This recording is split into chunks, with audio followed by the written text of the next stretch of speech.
everybody. Welcome to this Sunday's Call to Action Live, where we'll be talking about all things Schmoedown happening this week. Things that happen this week, things to come next week. We got a lot to talk about, and we're pretty excited about it. Joining me on my right is the fantastic Alex. How are you doing, lovely? Feeling pretty spectacular. I'm so excited to be here as your superior co-host over to, compared to Paul down here. So, Kelsey, I'm just so glad that, you're my best friends of all time. So I love you so much. Love you, boo. I love you. That's all. I love you too. Wow. Wow, that's something good. Well, you guys have your team. I'm going to bring in my teammate here. You have a teammate? It's a ghost. This is a special idea. I have somebody else. You're going to tag team up against me. I have a tag team partner. Hi, guys. What's this? Where are we? It is the return. Oh my gosh, I'm so excited you're here. Billy Velvet. It must be a good show because Billy Velvet is going to be on. Screw it. I'm not the best. I'm not the best co-host of all time now. Belford. What? Are we talking Schmoedown? We're going to talk some Schmoedown. Yeah. Billy Belford, my friend, how are you doing? I'm great. I've finally come out of my bunker in South Atlanta that I've been quarantined in for since January, before the coronavirus. It has nothing to do with coronavirus. It was crying tears of Ben Bateman being a loser, and I finally recovered. It's fun to be out and about. Has anything been going on since I left? I don't know. I got to figure you must have been behind the Schmoedown. Do you even know anything about the Schmoedown? Paul, what? Who? Schmoedown? I guess that answers that. What? It's actually the Schmoedown Booty. Schmoedown Booty. That's a different thing. That's the Pornhub version of the Schmoedown. Yeah. Oh, so far, Andrew Ghai. It's weird. It's amazing, huh? You would be totally support of it, the Schmoedown Booty. We're definitely going to have to. Those t-shirts will be available public soon. The Schmoedown Booty. Schmoedown Booty. I thought that could be a very good topic for the Call to Action Twitch show that we do now. We had our first episode last Thursday. I don't know when our next episode is going to be because we're very random with it, but I think that's perfect for it. Wait, Call to Action random? That doesn't sound like us at all. Hashtag Schmoedown Booty. Show your booty. Show my booty. Show my booty. Well, we do have a lot of people loving seeing Billy here. Look at this. I mean, Lucas did. He's going to call him out that he knew because of your wall. That's because Lucas is actually in my bedroom right now. That's why he recognized me. Fair enough. Everybody, happy to see Billy back in action as we all are. So, Billy, are you all caught up with everything? Of course. We had a live feed in the bunker. It was on dial up, but we got it, A little longer, but you got it. So Mike Kalinowski's drumsticks probably dripped a little slower, maybe. Is that what it was? Oh, we got drumsticks on, and that's all we had in the refrigerator in the bunker was drumsticks. I actually taught Mike how to drip over his, open collared shirt. Hot. Well, if you do it just right, it's good for the censoring, so you can have the edited version from the Pornhub Schmoedown Booty. What are we talking about now? I don't know. Where did my show go into chaos? We didn't even go on the rails. We didn't get on the rails first so we can go off the rails. Yeah. Right? David B is in the chat. If you're still in the chat, hey, can we get a theme song for Schmoedown Booty? That works. I will pay money for my Schmoedown Booty for a Schmoedown Booty theme. Okay. Heavy bass heavy, definitely bass heavy. It will be like the new intro for C2A Twitch. I love it. Sounds like 70s porn music. That'd be great. NC-17 rating across the bottom. You know what? It's I asked him a question yesterday on Twitter. It was like something about music, like the Spotify mood playlist kind of thing. Because I'm not a music person. I just like put in that. I'm like, what's like a beautiful sunny day playlist kind of thing, or what's like I'm super depressed and I kind of want to wallow in self misery playlist, you know? And there's no, just flat out no. You know what? Let's make it weird. You know what? But it'd be very specific to us. Very specific to us. I mean, like we're already gonna be like hanging out. We do random stuff, okay? I know this is what else supposed to be for kids now. We're going to be censoring ourselves. I don't know if we're going to get past the muster on this one. Definitely something not planned by the chairman there. So no, yeah, the chairman's definitely not in the Schmo Booty development. I mean, he denies the Schmoenati, so he's definitely going to deny the Schmo Booty. Yeah, sure. That's like the double secret level. It's deep underground, like deep in there, like deep, like deep diving. And then to the right, like it's got a last little turn off. Okay, gotcha. All right, Kelsey, where do you want to take this show? It's your show. Run it. I don't even know anymore. I think I've lost control of the ride, and it's just going without me. Schmo Booty. Oh man! I'm just gonna keep it up here for the rest of the episode, guys. That is now the thumbnail. The gift that we put for every Schmo Booty show we do. So you can get that trending. Everyone on Twitter, Schmo Booty. Schmo Booty. Oh my gosh! I'm so sorry, guys. Yes, right. but let's get it going on Twitter if anyone wants to. That'd be hilarious. I'm kind of curious if Christian would hate it or not. We'd be like, we just got rid of Hot Man. Now you're doing this to us. Christian would never hate anything that we come up with. No. That's out of this way. To create a storyline that we would have to kill this Schmo Booty to figure out a way to do it. Guys, he would love it, but he just wouldn't know if it would be for like every audience. Like, it's really for just a niche audience, like a small group. Small audience. Can we take a moment to appreciate Kelsey? You were drinking that Bang, girl. What flavor of Bang is that? This is cotton Unicorn candy. blood. Oh, okay. Cotton candy. That too.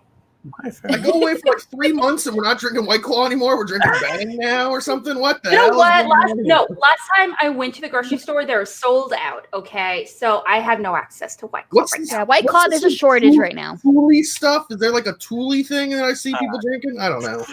I can't get kids are drinking these days. I like Fizzies. Fizzies is delicious though. I'm still on my Jameson and Jack Daniels. I haven't gone off that, so we're good there. So. All we had in the bunker was Zima and some stock back in like 1997. MGD, just MGD on tap. Or also can't forget the good old classic Ovaltine. Ovaltine. Drink your Ovaltine. Or Tang. It's a kick in the glass. Wow.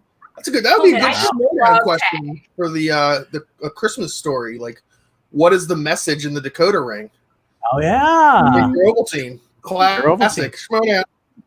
Schmoedown. Right there. Speaking of Schmoedown, Schmoedown. Here we are. What is it? We're 9 minutes in. We haven't talked about a damn thing yet. We talked about Schmo Booty. What are you talking about? Talk about Schmo Booty. That's the most important topic. Hashtag of 2020. This is the hashtag that explains all of 2020 is Schmo Booty. Been a big year. Milford, this is the effect you have on us as a. Oh, you missed me. It's fine, kids. I'm back. I did miss you. I definitely did. The effect you have on us, my dude. It is. I escaped the bunker. You know, some people say bunker, some people say mental ward. Whatever. It's fine. I'm back. They're never gonna catch me. You know. Well then, since you're back, why don't we start talking about this weekend that just happened? All right. Well, first match we should be talking about. We also broke down with the Cobra himself the other day. So if you've not watched that breakdown, go check it out. It was a lot of fun. Got a lot of inside scoops on things that were happening with that match. It was awesome. But a certain Mike the Killer Kalinowski versus Chance the Cobra Ellison. Now that was a match. Oh my gosh. Couldn't be on that breakdown. I was supposed to be on that breakdown, but I called him to work. So priorities, Paul. I know. I should have done it from work. I should have found a way to stream it from work. That's what I should have done. But I loved it. I loved the match. It was everything I wanted it to be. It showed that Shan's. I mean, you guys already talked. So Billy and I talk about our perspective on it. I thought that Chance has been on an upward trajectory since last year. Since they lost the titles, he's been working his way up, and every time he seems like he's getting better and better. The IG tournament really showed exactly where he is. I mean, if that's where he is in the IG tournament, where's he going to be in the singles? I'm actually just excited to see him in the singles tournament now. He already showed himself as a team member with Mike. He was like the number one out of the corruption. He is the 1A player now. I mean, it used to be Mike was the 1A and he was like the 1B, but I think Chance has definitely almost superseded Mike at this point. And he showed in the tournament. He beats Robert Parker. He beats the Barbarian. He beats Oyama. And then he comes and faces Kalinowski, who everybody is seeing has got his swagger back. He's ready to go. And he takes out Mike Kalinowski. And he didn't even look like he had a sweat. I mean, not that it was an easy match, but it wasn't like it just seemed like it was destined to be. I'm excited where he's going to go this year. I got to tell you right now, if I had to, talking about players of the year, like right now, I think he's like, I think if that happened, like everything keeps going on the same trajectory it's been going, I might have to say he's my player of the year. Still a long way from that, obviously, but. What if we found out hypothetically corruption was no more, the team? Ooh. Would you still think that? Well, Chance has a possibility of teaming with somebody else. Yeah, someone else on corruption, the team, faction. I mean, hypothetically, if he was like paired up with yeah, there's nobody else in corruption. I can't think of anyone else right now on the faction. I feel bad. Or hypothetically, what if he was paired up with Adam Collins? Well, that'd be interesting. I don't know much about Adam Collins except for what I've heard. I've also heard that, but I've heard he's very good. So that could possibly be something. Who else is on? Let me take a look and see if I get that list. Claudia Dolph, I think. Mm-hmm. Okay. Wait, didn't she get traded again? No. No. She finally stayed somewhere for a bit. Okay, so we got Mark Edward Hoyk, we got Ella Dewberry, Laura Kelly, obviously not, Lee Wiggins, not Marisol, Rick Ramos, and Adam Collins. I've heard great things about Claudia Dolph. I've heard great things about both Marisol and Adam Collins. Mm-hmm. So I mean, depending if they are like truthfully as good as what I've heard, I think you could absolutely do it. I do think she's a really great player. Like seeing her in the fan leagues. However, she's not like super experienced in the fan league. She hasn't been involved for like several years. She was only involved in the fan leagues for a few months prior. Mm-hmm. So I do want that kind of clarification. As far as I remember. Now, maybe she was involved in other leagues or something that I don't know. Maybe, if that's the case, please correct me. I love being proven wrong. But only if you tell me something incorrect. Okay. Like, Bateman's like the best player of all time. So I will. I will. He is the greatest player of all time. Yeah, I'm going to go back to my bunker now. See you guys later. Above Roca? Oh my gosh. Above Ghai? How? Above Bibbs? Yeah.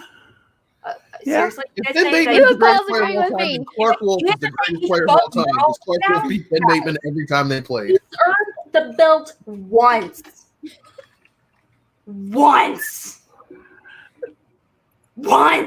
about who's playing the best? He lost it right away. Yeah, that happens to a lot of them, though. Actually, happens to a lot of them. There's not as much defending as you'd like to think, I would think. Yeah, but he's only played it once. I don't think he should be in the same conversation as Merle, though. But I feel like that's a whole other conversation for another day, though. That is. Yeah, that's like... To answer your question, I do think that Chance could still be player of the year, even if he had to have another teammate besides Mike. But I think he's going to have Mike, obviously, so that makes it even easier. I'm so impressed with Chance. For Chance to be player of the year, Mike has to be his teammate because they have to go far in the team's tournament for Chance to be player of the year. Because the biggest thing with player of the year is there's always a big recency bias. It's what have you done for me? So he has to go far, get out of the first round of the singles tournament because he hasn't done that yet. 2 years in a row, we got bombed out in the first round against two of the greatest players of all time, but still. And he has to go far in the team's tournament because there's a lot of players that are in singles that have a chance to go far in the team's tournament as well. I mean, there's still a guy sitting there with 2 belts that as long as he has 2 belts, he's the player of the year. So, I mean, if he ends the year with 2 belts, Dan Murrell's still the player of the year. If anybody else wins the year with 2 belts. If Chance wins the singles belt and the IG belt, he's player of the year.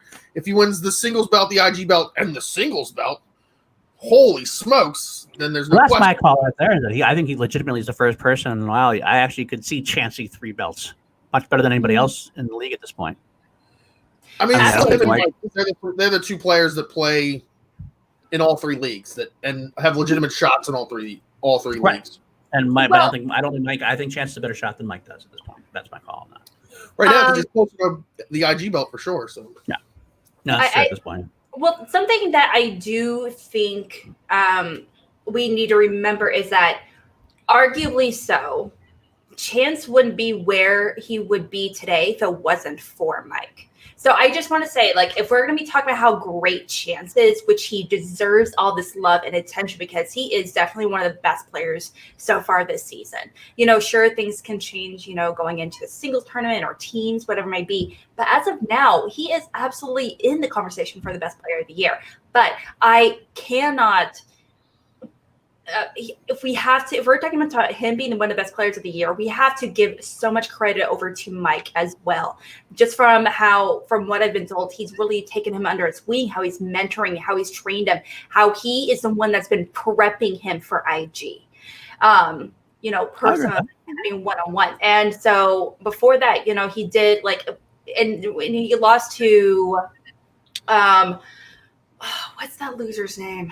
Shoot. What is it? Sorry. I try not to remember. I block it from my memory. I don't like his glasses. He wears blazers a lot. What's that loser's name? Not man. Okay, regardless. I can't remember the guy's name. But what I can remember is that going into that match, he had 3 days to prepare. So obviously, we can't really hold that against him. And he was going against like 3 other competitors. But going into this, he was prepared. He was ready for it. And holy shnikes, give him the love. I'll give Mike love. But Mike was there first, and that's the reason why I think Chance got to the point where they definitely helped each other out. Mike, because I don't think Mike was very much. I think Mike got helped by Chance. Mike kind of like got boosted by Chance because Mike really kicked into gear after the Anarchy angle with corruption. That's when he started becoming who he was. And I think so. I think him and Chance actually were very much a twosome that really kind of helped each other out that way. Yep. I agree. So I think Chance now. You tell me right now who is a better player right now. If you tell me these 2 players are playing for the fate of the world, I'm picking Chance. I think Chance had an interesting career so far in the Schmoedown because he comes in the Anarchy tournament, and remember, people were at the beginning of were chanting overrated when he got introduced. Yep, and then he does this amazing performance. They go fairly far in the tournament, and then they get busted out by those losers who's the boss. You know, and then it's kind of like the next year they're gonna be like, this Chance gonna have a breakout year, and he gets to the singles tournament. You know, he wins in New York to begin the season. You know, it's a big deal. And then he loses in the first round of the singles tournament. And then, all right, the next year is going to be his breakout year, and he loses in the first round of the singles tournament.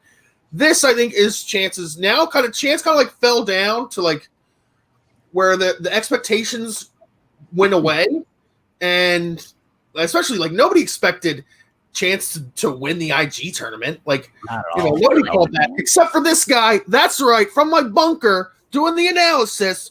That's right, Bibiani. I told you corruption was going to have a more dramatic rise. I told you. I told you. He's going to go the tournament. He won the IG tournament. It's also like the passing of the baton. That the student has become the master. He beats Mike Kalinowski in IG. Yeah. Like if he was in singles, I'd be like, okay, like that's expected. Nobody expected him to beat Mike Kalinowski in the IG, but we should have because he beat Robert. The never going to lose Parker, you know, that kid's in the gutter where he belongs. And now it's Chance's turn to be the face of the IG. Wow. You don't like Parker, huh? Yeah, I don't like the overhype, man. It's different when you're like, that's not win anything. You know, the single or the, yeah, right here. I got you. Right. I forget how to do it. There it is. Boom. You know, and like the fan leagues and the minor leagues or whatever are getting more and more respectable and are becoming, as more and more people come out of them. But it's different. It's a different beast when you have to, all eyes are on you. I'm sorry, most fan leagues don't get a lot of live views. Now you're in the IG tournament. Nobody has anything to do but watch it. So thousands of people are watching you, and I feel like all people need a setback. They get a setback, and that's what rises. It makes them rise. Everybody. Ben's had it. Dan Merle's had it. Roca's had it. Chance has now had it. I think Parker had it now. Like 5. Roca has had a couple. That's true. When he did break down that match, though, with us, he did, yeah, Parker in particular. He also brought to light a few things that I never really thought about, which were really occurred to me. And he said it wasn't like the lights, it wasn't anything like that really, got to him. It was the knowledge. He has really great knowledge. However, if he doesn't know the answer to a question, he doesn't. And there was a few questions, and he's like, no matter even if he used 3 JTEs for one question, he would have never gotten to that answer. And so he's just like, there's no point in using those JTEs. There's just no point. I don't have it. Now there were questions. He also be like, yeah, there was the Dark Knight question. In particular, he's like, well, I guess he's like, he knew it, but it's like on the tip of his tongue. He should have known it. That one he knew, and he talked about how that's a good time to use a JTE. And I do respect that that's that kind of strategic understanding between when and when not to use them effectively. Not just because if you're running out of time. I do think it really speaks to the level of strategy he is as a competitor, but also he recognizes his knowledge very effectively, and I feel like that's very hard to do, especially when it comes to IG, where everyone thinks they know every single movie. Great. I mean, we always think that like the IG is close to Star Wars, whereas like the people who know Star Wars know they know, like Alex Damon knows every answer in Star Wars. He might not pull every answer, but it's in there somewhere. There's movies that it's in the IG that nobody's watched or haven't watched in years. There are a significant enough movies that you're not going to be able to pull every single aspect of every single movie. Like, yep, 110%. But Chance was able to do more than he needed to. And that's the bottom line. He did what he needed to do. He's ready to go. He's proven a lot. I do think his trajectory is one of greatness this year. I'm very excited to see where he goes. I think he's going to have a longer run in the singles tournament this year. Finally, I think finally get out of that first round. I mean, we'll see. At this point, he's playing David Del Rio. Oh yeah. Who hasn't had enough time to really? I can't really tell you how. It's the Schmoedown. Anything can happen. Anything can happen. That is accurate. Last night proved it. Anything can happen. It's like, what's David Del Rio's record? It's like 1-2 or something. I believe he's always been good in his matches. Like he's choked like twice. I want to say where he was winning fairly, like he was winning by a significant amount, like 3 or 4 points, and I think he lost both times where he just couldn't pull answers in the 2, 3, and 5. Yeah, it was definitely a case of late round knowledge or late round actions that hurt him. But it was always like, I think if I remember correctly, it was like 16-13, 15-14. It was like really close end matches and everything else. And it wasn't like the ones that like he was so far behind and came back to make it close. Sometimes you could have a match where like someone's up by like 9 and they answer or 2-3 or something like that, but they don't quite get there, but it makes it look closer than it was. This is a case of like I was actually like. I think he was winning at the end of round 2 in every single one of his matches. Could be. I don't remember. It's been a long time. I just remember him winning once against what's his name? The Lemon dude. Let me see what we got. His nickname was something the Lemon, like the spritzy lemon or something. I'm not sure what you're thinking of. So many people now in the Schmoedown. So many people. Yeah, he beat Whitney Seibold. He lost to Liz Shannon Miller and lost to Paul Preston. That's his matches so far. That's his 1 and 2. His 1 and 2. I mean, that's 2 legitimate losses. Like, it's not like you're losing to, other like some other no-name person. Like, established people.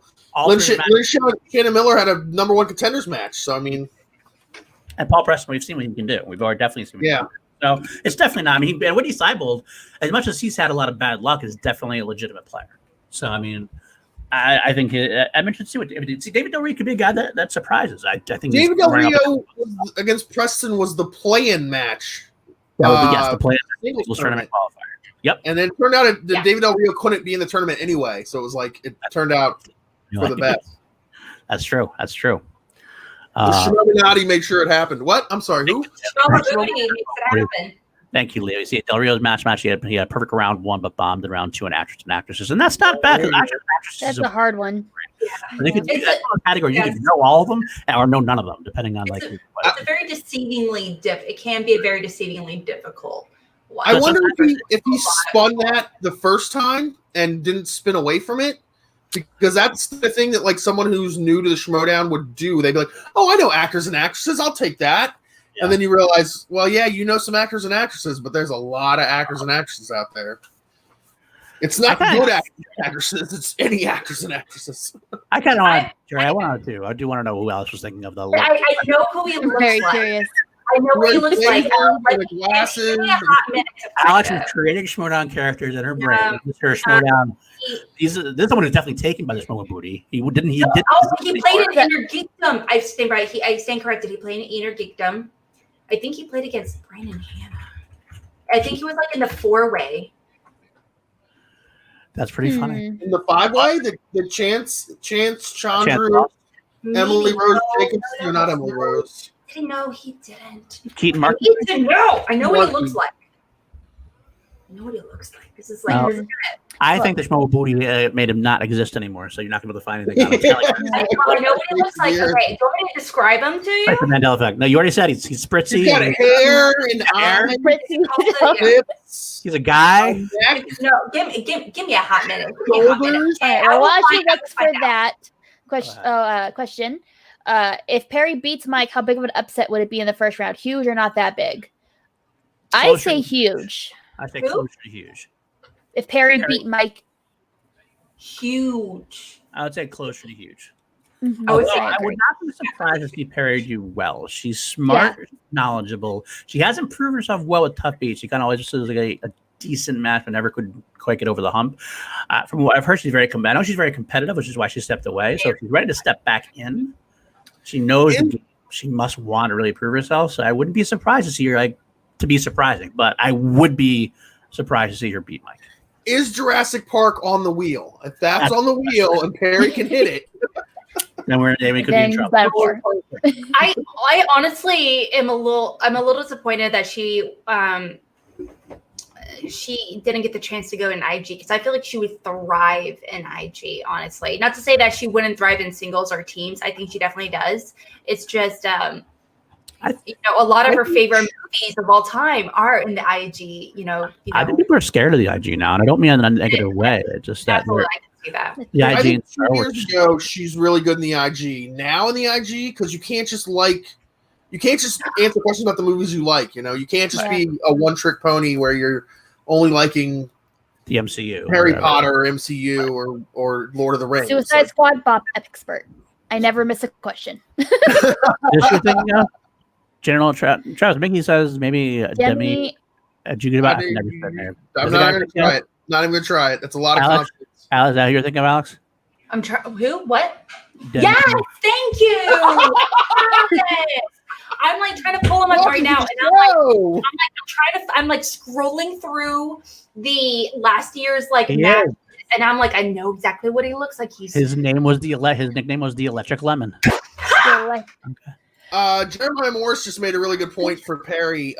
New releases will be on the wheel, and she is a new releases queen. So, that and that, but also movie release dates. Ben has even mentioned that she is on his level when it comes to knowing. I mean, it makes sense because she's that's she's her thing, in the space. You have to know when movies came out. And she's been actively working to help her remember when movies came out. Hollywood as a critic and everything for over 10 years. Right. So I mean, she's not new to the world. I always feel like movie release dates helps if you have things to relate to the release date. And she goes to these events, these red carpets and stuff, and that helps to remember what the release date is. Very true. So she's definitely good in new release movie release dates kind of thing. Maybe the older one she might not be as good at, but she does. And Neil brings up a good point too. She does she also does light horror. That could be another. She gets her slices up on the she spins well in round 2 and picks her numbers well. It could be. If the Schmoedown let her have a slice. I think we her doing really well with actors and actresses as well. Excuse me. But I can picture her doing well in that category just because I remember her watching her and Roca and Merle and everyone, well, maybe not Merle, on Collider Movie Talk, like all the time. And she would be like this, like people, when Roca couldn't think of the name, he'd be like, Perry, what's her name? And he'd be like, bam. And I was like, damn, girl. Got it. Could very well be. If Roca couldn't think of the person, he looked to Perry. Like, and it would be like when it was going live, so I knew it was real. I would love to see it. I would love to see Perry do well. That'd be great because she's great I think she's great for the league. I think she's a great personality. But Mike's on a mission, that's for sure. I think Mike is definitely trying to get his swagger back. So it'll be interesting to see what he can do. But but to answer the question overall, yes, I think it would be a pretty big upset if she beat Mike. She does take losses very hard, and because she is so competitive, that's why she decided to discontinue Schmoedown when she did. However, apparently she's been very antsy to get back into it for a very while. I don't think Kalinowski's played well. He might use it in the tag team, the team division. I think they probably had Bond on the wheel. Count. Doesn't count though, so I think he'll definitely be using Bond. Although I would be surprised if Mike decides not to use Bond there, waits for the next round or something possibly. Because I don't think he needs Bond to beat necessarily. Whereas like you want to put Bond in like the championship match or the last round of the tournament if you get there, I would think that'd be my. Jeremiah Morris again with the Mike. Mike sometimes does go like 5 to 6 points in round 1, and that's going to be determined whether he uses Bond or not. If he's sitting at 7 or 8 points and he's in the lead, maybe he doesn't use Bond. If he's at 5 or 6 and Perry's in the lead, he's going Bond. He can't decide. He can't decide mid match. But I mean, you can still have it on the wheel and just not do it. If it's spinner's choice, like he can choose Bond. Yeah. Gotcha. That's he's putting it on the wheel no matter what. Okay. Either way, it's going to be an awesome match. That'd be fun. It's going to be a great match. It really is. I'm excited for Perry to come back. I miss her. Yeah, I love Perry. But anyway, we kind of got way off track as far as the chance and Kalinowski. Anything else you want to talk about? There's 47 matches between now and Perry and Kalinowski, and we're like, right. Yeah. We need help getting off the mark, guys. We don't need any help getting off on attention. Us go do it quite well by ourselves. What? Out of character. If you guys are ready, we can start discussing Friday. Yeah, we did break down. If you want to watch more about the breakdown with Chance and Mike, then you can go watch that episode. We got Mike, Billy, and my look on it now. So yes, definitely go watch that episode. It was great. And Kelsey had their own chance already. So all right, let's move on to all right. And as you can see from the bottom, spoilers. We're not like deep diving round by round or anything for the match. We will give our general thoughts. We will say who won, and we'll probably talk about things that happened in the match. So if you have not seen the match, we'll see you in like 30 minutes. Yeah. 10-15 seconds to leave. We'll take the spoiler thing down when we're gonna not be talking about it. I will say also our goal is scheduling is always a bitch with everybody has all these matches coming up. Our goal is to do a breakdown for these matches when the matches go public anyway. So we're gonna try to do a full a breakdown of it. So we'll announce that when we can. But so right now we're just gonna kind of talk about it and go through it. So let's do it. First match was the team match. Yes. Which, okay, I want to say my favorite part of the entire match right now. The best part of the whole thing was while the countdown was happening for it to start, you could see Lon Harris's comment pop up. So who's competing today or something like that? I almost ruptured. I love the delinquents so much. Right. Oh my gosh. Legitimately, Lon Harris is probably the best character since Andrew Ghai. Best character actor as far as he's done 2 full-on separate characters. And even better than Ben Bateman? Yeah. Oh, yeah. I love Ben. Ben Bateman is like when he's healed, but like his character work, Lon is thing. Did it well, and now he's doing the delinquent thing, and it's funny as hell and did it well. I mean, the professor thing was never really like the professor thing was fun, but it was never like an ongoing thing, really. He just kind of popped up every once in a while, and nobody was like, "Oh wait, I can't wait to see what the professor is going to do next." Now the delinquent people are like, "Oh my god, give me more delinquent right now." Apparently, they did have a lot planned to do with the professor. However, once he wasn't winning as regularly as they thought, then they had to kind of switch course as far as the storylines goes. So like every in an alternate universe, essentially, it is still a thriving, awesome storyline that still continues. And the Schmoedown is breaking into that universe as we speak. So 100%. Christian writes a story A, like you better plan a story B because that's the one that's eventually going to happen. The story B is going to be one that happens. And yes, I don't doubt it there, Alan. I don't doubt it. There you go. Yeah, but I love Len Harrison. I think him and Paul, I think he helps out Paul character-wise so much because Paul isn't one who's an actor. He's not a character person. But getting to play off of that, all Paul has to do is kind of like say, I don't know where Lon is. I hope he shows up. And he does it well enough that it makes for a fun shtick. So I like them together. I agree. And knowledge-wise, I think they balance each other very well. I've been very impressed. They're so chill. I just want to grab a beer with them or something. Some chili cheese fries. Oh my god, yo! Oh, it's not poutine. It sounds so good right now. Or if they're just a big old plate of nachos. Heck, nachos. Yeah. I can enjoy just a nice plate of scrambled cheese eggs. I'm hungry. This is now food talk. Scrambled cheese eggs? Call the food talk. I'm a little hungry. You Midwesterners, weird foods. Jeez. Well, I can't remember who was in on Twitter. They posted it was like Brandy or someone. Thank you so much, Brandy, for doing it. Whoever it was, they pretty much name 3 things that you're grateful for today. And my response was Havarti, cheddar, and gray air. So you're not lactose intolerant. I'm a Midwesterner. I love cheese. Cheese is its own food group in my household. Do you remember Last night, I ate a block of cheese for dinner. I was supposed to say, do you remember Call Live 3 months ago? We talked about cheese for good 30 minutes. It was a good episode. Have you been to the restaurant? I think it's in New York where they bring out a block of cheese and they melt it at the table and you literally just chips it. Oh yeah.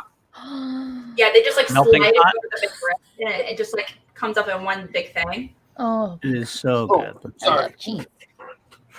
Where were we? Again, I'll try. The delinquent and Paul Oyama. The only thing about them that we haven't seen yet is we think they balance each other out really well, and it's shown so far. The sign of a great team is when you get that category that you just neither one of you know really well, and you have to grind out a round 2. That's when we'll find out how good of a team they really are. Is when they have. Well, they spun Spinner's Choice in this one, and they went with Adam Sandler, which was It's been kind of cool with I gotta say, it's been kind of cool with this the way the tournament is now with teams. We actually get to hear them talk to each other. So instead of having the idea where we just don't know what's going on or what their thought, we get to hear their thought process. And I remember hearing them say at one point, you know what, Adam Sandler hasn't been used yet. So let's go right into that. It's gonna be those kind of surface level questions, and they mostly were, from what I remember. So that's definitely a good sign, and then it's a good strategy to do. If it's a new category, study it and pick it if you can. Absolutely. It's a very brand new slice, and a lot of from what I've been told, especially depending on the category, some of these newer ones like Nora Ephron, Tyler Perry, Adam Sandler included, there's a little bit of gray zone for some of these slices that people are very hesitant to pick, especially as strengths, because you don't really find out so much about them until someone picks them. So does that include movies they've scripted, but maybe they have not acted in? Does it include projects they've produced? And I've been told that does include projects that they have produced, but not starred. We know it does because there was the question. The category was Judd Apatow movies, and it was the heavyweights question that Ben missed. And he's not a director. He didn't direct that movie. I think he just wrote that movie. Yeah. Or produced that movie. And that's it's a so deeper but some categories are the Anne Hathaway, she's starred in not even 20 movies. Suddenly you find out she's produced an additional 25 movies or whatever. Wow. So it's Wow. My best friend, Brandon Hanna, the greatest IG player of all time. Everyone else can suck it. Man, so good to see you. When you blast C2A, you're included in that, right? What's that? You blasted C2A, and you were a part of C2A. Yeah. I was in a bunker somewhere. It doesn't count. So Brandon Hanna's the greatest. Yeah. You know what? I don't respect what that person. I don't know who he is. What he was saying. However, who doesn't love Belford? So. We can agree on Belford. We can agree on the Belford. I can disagree the fuck out. Disagree the fuck with you. However, I will enjoy the fuck. Just hang out with you. I just want to hang out forever with you. That's all. Yeah, just hang out forever and ever and ever and ever. Yeah. I'm glad we're on the same page, Paul. At least. Always. David B. Maybe the Hannah train is actually coming back around. Wow. Facts. There we go. Thank you, Jeremiah. Jeremiah. If anybody knows about things that suck, it's Jeremiah Morris. He's a Cardinals. Wow. Spanish to us. A todos mis amigos, mis fanáticos, yo estoy listo para el Schmoedown. You've been to every country in South America and Central America, right? I've never been to Brazil. And I've been to like French Guiana and those like weird non-Spanish speaking countries in the northeast of South America. I've never been there. But everywhere else, they speak Portuguese, and some of them speak like. Oh man, they speak weird stuff up there. It's like weird English that's like proper and like French mixed in. I don't know. It's weird. It's stuff that's weird. I feel like they speak all the languages, and just whatever language you're currently speaking, they refuse to speak that one. They're like, no English here, man, no English here. Oh, well. Kim Chef is correct. I am muy guapo. Yes, that's very handsome for the gringos in the group.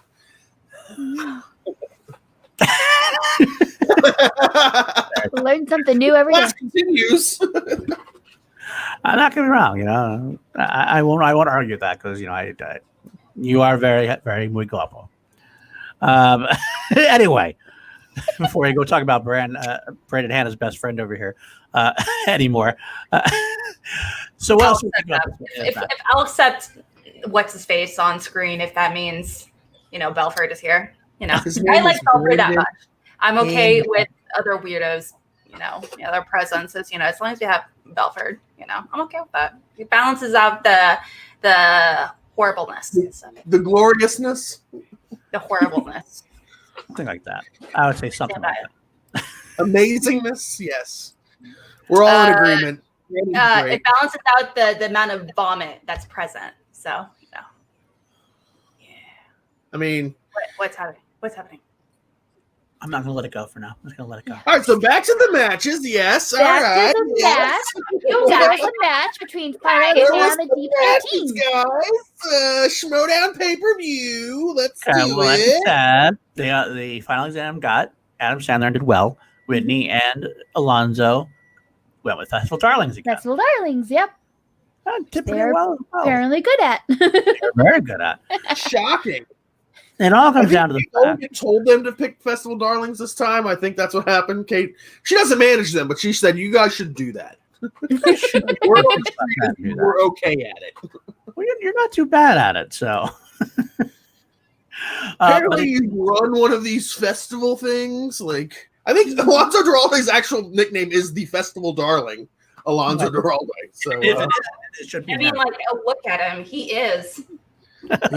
That's a handsome man right there. He is muy guapo. But they gotta say that they have to be the most unlucky team though.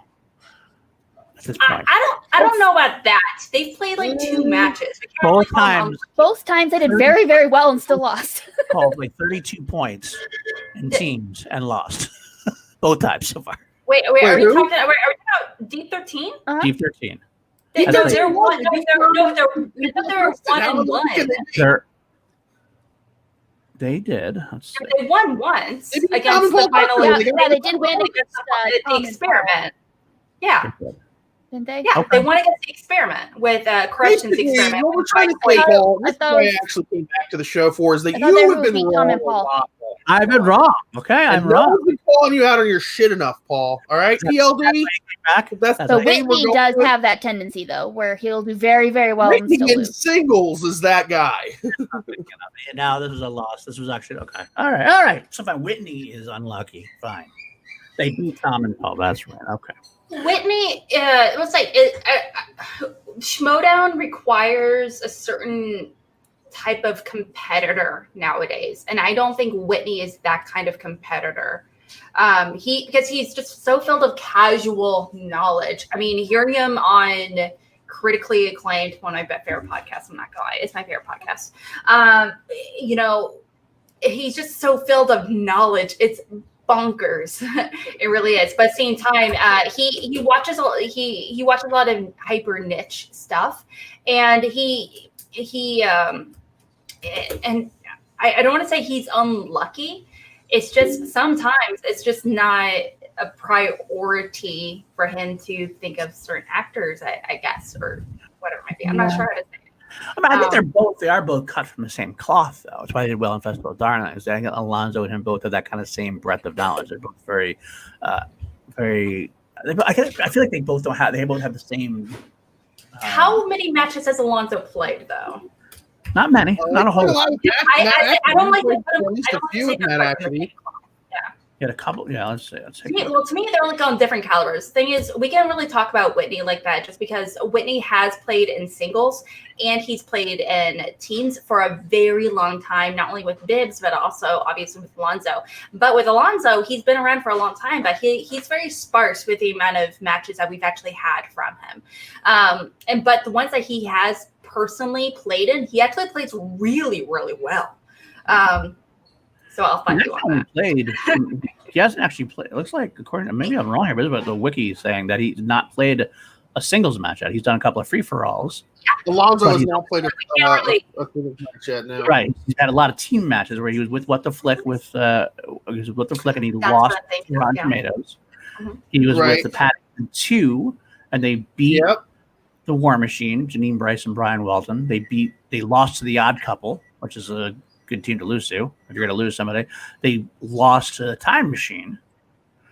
They beat Supreme Intellect, which was Lon Harris and that Simon Thompson, that one-off kind of show he did where he was replacing JT. And then they lost to the Family in the famous match where actually decided to challenge their own.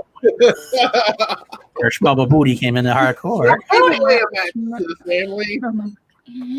But there's all been seem like high sort of matches, and Lonzo's always played well throughout. But I feel like I don't know. Maybe it's a gut feeling. I can't really have these stats. They're both that kind of player that on paper should be like Schmoedown champions. Like their knowledge, their experience, and their like breadth of knowledge and random things that nobody else knows. Like they should be Schmoedown champions. It's like them, the Drew McWeenies, the who's the guy that Roxy has, the who's been around for a while and he knows everything. Roxy has I can't remember his name, but like those players just know everything. They just but it's a matter of it's not the Schmoedown is not what you know, it's what you can pull.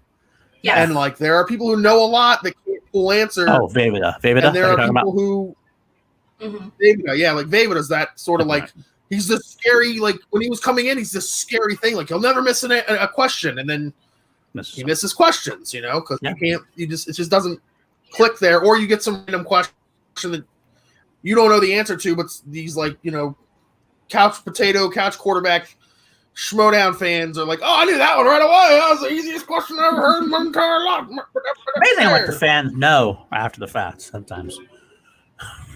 They've never missed a question. The fans have never, ever missed a question. They are on an undisputed, haven't missed a question in 15 years, and the Schmoedown hasn't even been around for 15 years. If the fans went up against Dan Murrell, they would take anyone. President spirit, okay? I would have to put in that cut from the same cloth as as him, as Alonzo, honestly, is Drew McWeeny. Now, sure, he hasn't had he actually has he had a really solid, record overall. But he's not he's all about that casual knowledge, and he doesn't study. He's very vocal about it. He's like, hey, priorities. I love participating in Schmoedown, but at the end of the day, I'm not going to, I have kids, I have a family. It's just priorities. I get that. It's just, whatever it might be. So, but his ability to whip out that knowledge is ridiculous. Like, oh my gosh, if he knows it, you done. If he doesn't know it, though, you find out real quick. He'll just tell you right there. Mm-hmm. Very true. Very true. Yeah. Also, I mean, like, we'll see things from those kind of players where they don't use their JTEs. They just they say things like Matt actually famously said, "I don't know." And like that was it. Like, okay. Some you don't want to think about it as well. Yeah. Some people have that is a kind of a new strategy I've heard from some people. Like I know, like again, Parker said the same thing. Sometimes you don't want to waste your JT if you don't know it. You don't want to waste your JT. Like you're not going to get it. Then wasting your JT is kind of like pointless. So you save it for something else. Now, if you have nothing left, it's a 5-point question. Then you use it as a Hail Mary, obviously. But also, it's like you don't say "I don't know" 4 seconds after the question's asked. Maybe take a beat, see if you can let the machine churn. We know more than we think we know. I mean, there have been people who have literally answered questions that they never even saw the movie. They saw the movie poster one time, and they can or the trailer, recall it and bring it back. Kuga was famous for that for a while. What's that? Josh McCouga was famous for that.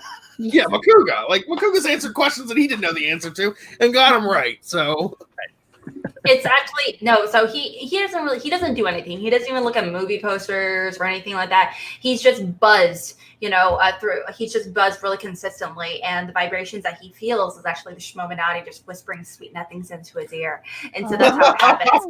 That's how Elvis is able to really give the barbarian his answers as well. So also Schmoedown, huh? That's why they broke up the Wild Berries, because Ellie Dewberry was getting too close to exposing the Schmoedown, so they had to break up the Wild Berries. Yeah. It's all an inside job, folks. It's an inside job. It's the Schmoedown booty. That's Mark Edward It's going to get you. To make sure he doesn't talk. That's Mark Edward Hoyt's position in a corruption to make sure that Dewberry doesn't talk. We saw the cutscene with Shannon. That's what it is. He's got to make sure he does not talk with this Schmoedown. Exactly. Facts. Well, should we talk more about what we're going to happen next week now with the next match, or should we wait and do that after we break down the other match that happened?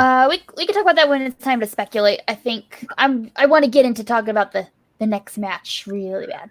Wow. Okay. Another match? There was another match. You got to go back to your bunker, check that one out, and come back. My Wi-Fi might have been buzzing out there. My AOL might have been disconnecting a little bit there at that point. Someone made a phone call. It was, we'll see. See if I can pull something from this match. I wonder if I liked it or not. I wonder if I was happy with the result. John Roca versus Ethan Irwin. It was, I'll say, the overview of the matches, it was a great match to watch. It was definitely a fun, entertaining match. And it definitely both left it all on the table. Anytime a match goes to sudden death, you got a fun time. Because you were waiting for it and everything else. So, I mean, what did you guys think about it? It was a great match. It did go to overtime, like sudden death, like I anticipated. I figured it was probably going to be that close of a match because those are two such solid players. However, it didn't end the way I thought it was. I was sure it was going to be a Roca win. So I would, in that case, I was very surprised, but I was not surprised that it was as incredibly awesome and close a match as it was. Alex? Upset City called it here. You said it. You think it's an upset that Irwin won? Huge upset. Really? Huge. You think 70%? 75% of the chat voted they thought Roca was going to win or the comments in the polls. Yeah. I consider that a huge upset. Whoa. I'm not to say that polls are worse than political. No, I say that because not only the conversation surrounding it, but also just going back to how we talk about the competitors. When we talk about the best competitors of all time, Roca is in that conversation. Yeah, but There's Ethan Irwin, Irwin, I think, is now. Yeah, for sure. But we also know he's not a studier. He studies a little bit more now, but not until very recently. And even so, he mentioned, he's like, now that I have all the time in the world, I do study. But before that, he didn't study all that much. Not only that, he did play him a handful of times previously, one-on-one, where he did beat him. But every time. Yeah, no, absolutely. But the conversation surrounding it was ridiculous. Everyone was talking about how Roca Roca's going to win 100%. Almost every person that I talked to was Roca. Well, you didn't talk to me then, because I definitely didn't think. I actually predicted Irwin the whole time. Because Irwin's a guy who's beaten Roca a couple times. He's beaten Dan.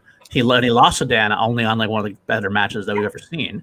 So Irwin is one of those guys. No, he doesn't. He doesn't study with this. He does not. He's one of those who doesn't need to. When I went to this match, I was like, if Roca had beaten him, then I would have said that would have been an upset. To me, that would have been the upset. I think Irwin is clearly a more knowledgeable player than Roca, and this is no disrespect meant to Roca. I think that Irwin is more knowledgeable than Roca, hands down. Roca knows the game better because he's played it a whole lot longer. But if you tell me every day you have Irwin versus Roca, he won on a technicality. That's not a. No, he had the right answer. He just didn't write the. He's like clearly what he said is said Sidney Pollock. However, it was like it's scribbles, but you're like you could definitely make it out. Now it's yeah. He had the answer, just that it couldn't. But John Roca wrote an answer wrong or scribbled an answer and didn't give him the points for it. If he bottom right corner, it looked like Jane Fonda. Does anybody ever call the director Sid Pollock? Because I don't know anybody who's ever called him Sid Pollock, because that's what I saw. I think Ethan Irwin did, because he works with. To me, 100% looks like Sydney. 100% looks like Sydney. Maybe I think it looks like Sid. It looked more like Sid Brolick to me, to be honest with you. But he and even Roca didn't even challenge that because he knew he didn't get there in time. Yeah, based on like the thing versus thing, the changeling versus changeling. David O. Russell. That's the answer. He got the answer. No, absolutely. He didn't have it phonetically correct, and absolutely right. It looked like he got it the last second. He tried scribbling it down as fast as he could, but he clearly was on the way there. There's no doubt that he knew the answer by the end. I'm not doubting that at all. He knew the answer, but unfortunately didn't pull it in time to write it, and that's part of the game. And that's not a technicality. You didn't not pull it in time. There's a timer. Like the shot clock runs out. The thing is, my point is that he came to his answer a tad second later than Ethan, absolutely. And thing is, the point is that they both knew the answer, though. He also provided.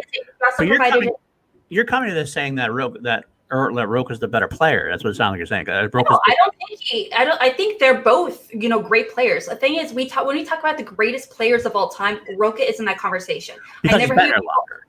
Yeah, he's also won belts, and he defended belts longer on multiple leagues. Sorry, divisions or.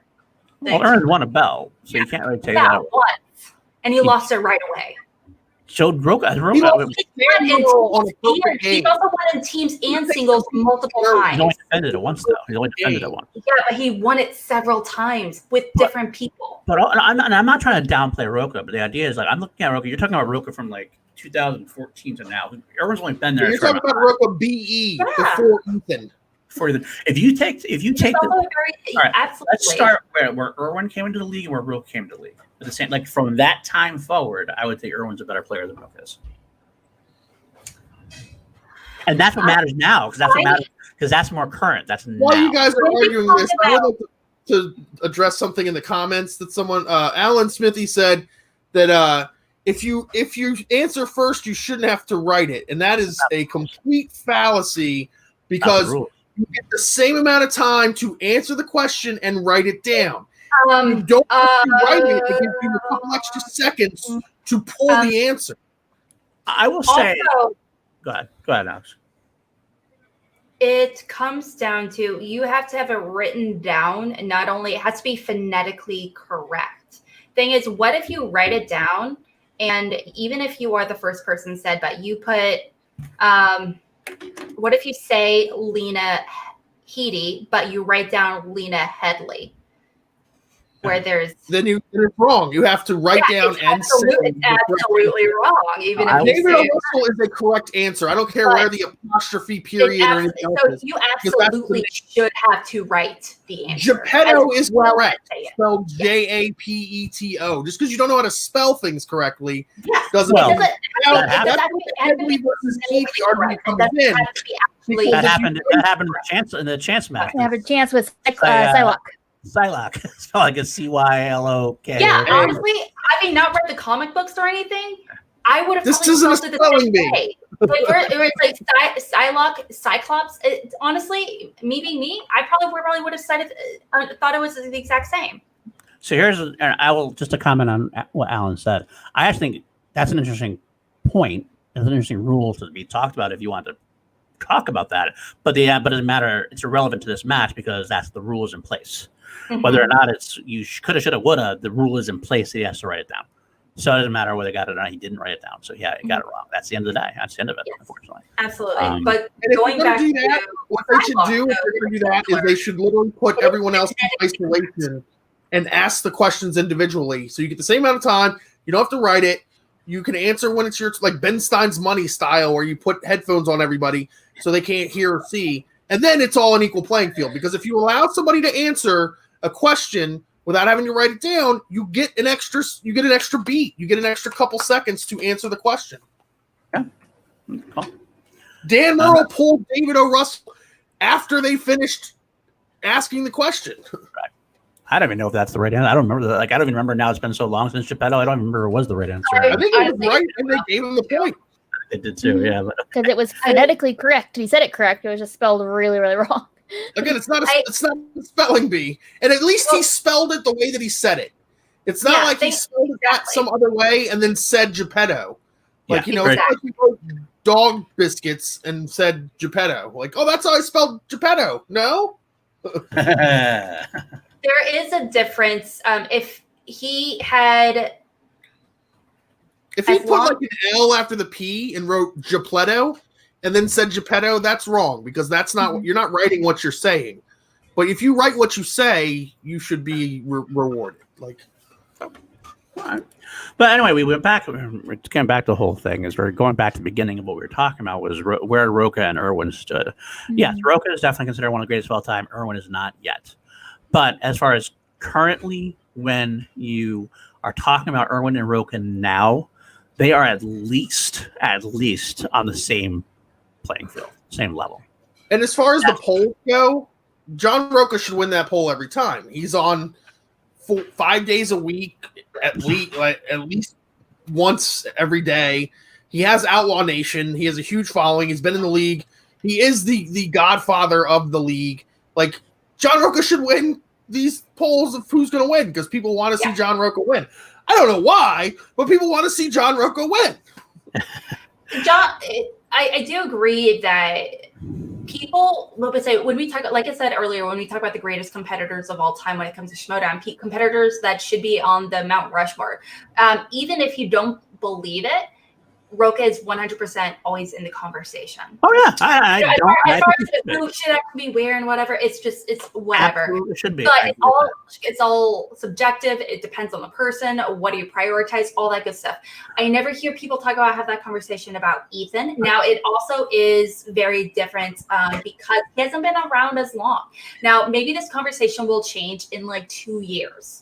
And I'm sure maybe that'll change. But as of now, considering everything we know about Roca and how often he is actively working on improving himself as a competitor, yes. I mean, there's just Roca has really only 2 knocks against him. I mean, he doesn't defend his titles very often. He's only defended once now. I think once. I think once. That was the tag team title. He finally defended his title, right? Hell yeah, that was a big deal when he finally defended his title. He's not great in free-for-alls. I mean, that's the only other real knock. He lasted for the last few. He lasted anywhere between 5 to 7 rounds, and that's a good amount of time. There's not many people who want average player. That's a good amount of time. We're not on Bibiani Murrow levels of free-for-all. Right. But when it comes down to Alex, what I'm trying to say to you at this point is not even about the length of time. You're talking about Roca as part of the Mount Rushmore. Absolutely should be. He is definitely in the conversation and probably is definitely on the Mount Rushmore at this point. He's done a lot for League. He's better than one belt. His face is kind of smaller and off to the side.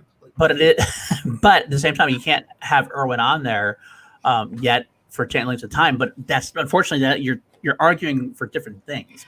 If you argue about where they are right now, their skill level of the game, where they are right now, Irwin has just as much knowledge, if not more knowledge. The thing is, when it comes to he's 3-0 now against John Roca. That's the only thing that matters. He's 3-0 against John Roca. There's no one else who has a winning record against John Roca. We don't talk about exclusively the numbers. We talk about their character. We talk about their promos, and that makes John also not only his knowledge. Okay, knowledge and everything aside, when we talk about his actual involvement in Schmoedown, he is more involved. He is 100%. It's the difference between we're arguing two different things though. There's the difference between competitor, which includes all those things. Like competitor includes all those things. As a player, Ethan Irwin is a better. If you had one person to answer a question to save your life, do you pick Ethan Irwin or do you pick John Roca? Personally, John. Well, this is where numbers come into play. This is where the numbers come into play. I'm saying because we're not. You're arguing about character, and Ethan's not in that class. Yeah, so we're talking about winning the match. As far as it being an upset of John Roca isn't. But Ethan Irwin beating John Roca cannot be considered an upset when he's beaten him he's beat him now 3 times. He's 3-0. It's not upset. It can't be an upset anymore. Yeah, it's not an upset when he's 3-0 against him. If you can't, if Ron Roca has not beaten, and that's not saying John Roca can't beat Ethan Irwin, because John Roca could absolutely beat Ethan Irwin. He had that match yesterday or Friday, and it was a great match. He almost pulled it off. And anytime you play him 10 times, he might win half the time. But right now, saying that beating Irwin, that Irwin beating him is an upset when he has not lost to Irwin yet, I can't call it an upset. I can't call it an upset. It's like saying a nail beating a hammer. I've talked to like 10 other people about it. They DM'd me like right after, and they all said the same thing. They tell me, I assumed, I was like 99.9% sure he was gonna win. Sure, based on like previous stuff, but because not only does he not study, he has a lot of casual knowledge. But Roca is one of those people that has he actively studies, but he is one of those people that even if he doesn't know the movie, he actively researches his competitors and everything. And Ethan, he's just like, But he's much more. He's a little more indifferent, and he's like he's gonna try to beat you, absolutely. But he's just a different type of competitor, and he's really fantastic. He's incredible and knowledgeable. But if he doesn't know it, he doesn't know it. Well, that's true, but you're saying you can study till the cows come home. You can study till the cows come home, but until you win, study. That's the thing. I'm saying, but Roca can study till the cows come home. He can do all this studying, but until he beats Ethan Irwin, you can't consider it an upset. Like if he was 0-0, if they'd never faced each other before, then I could say, all right, maybe Roca beating Irwin could be an upset. I can see that theoretically. Tell that to the 10 other people that told me they assumed. If you've seen the third match they played, and Ethan Irwin has won 2 times out of 2. You're going to the match. You can't say it's an upset. You could say that I thought Roca was going to win, but there's a difference between upset and upset means there was no way that Roca was going to lose.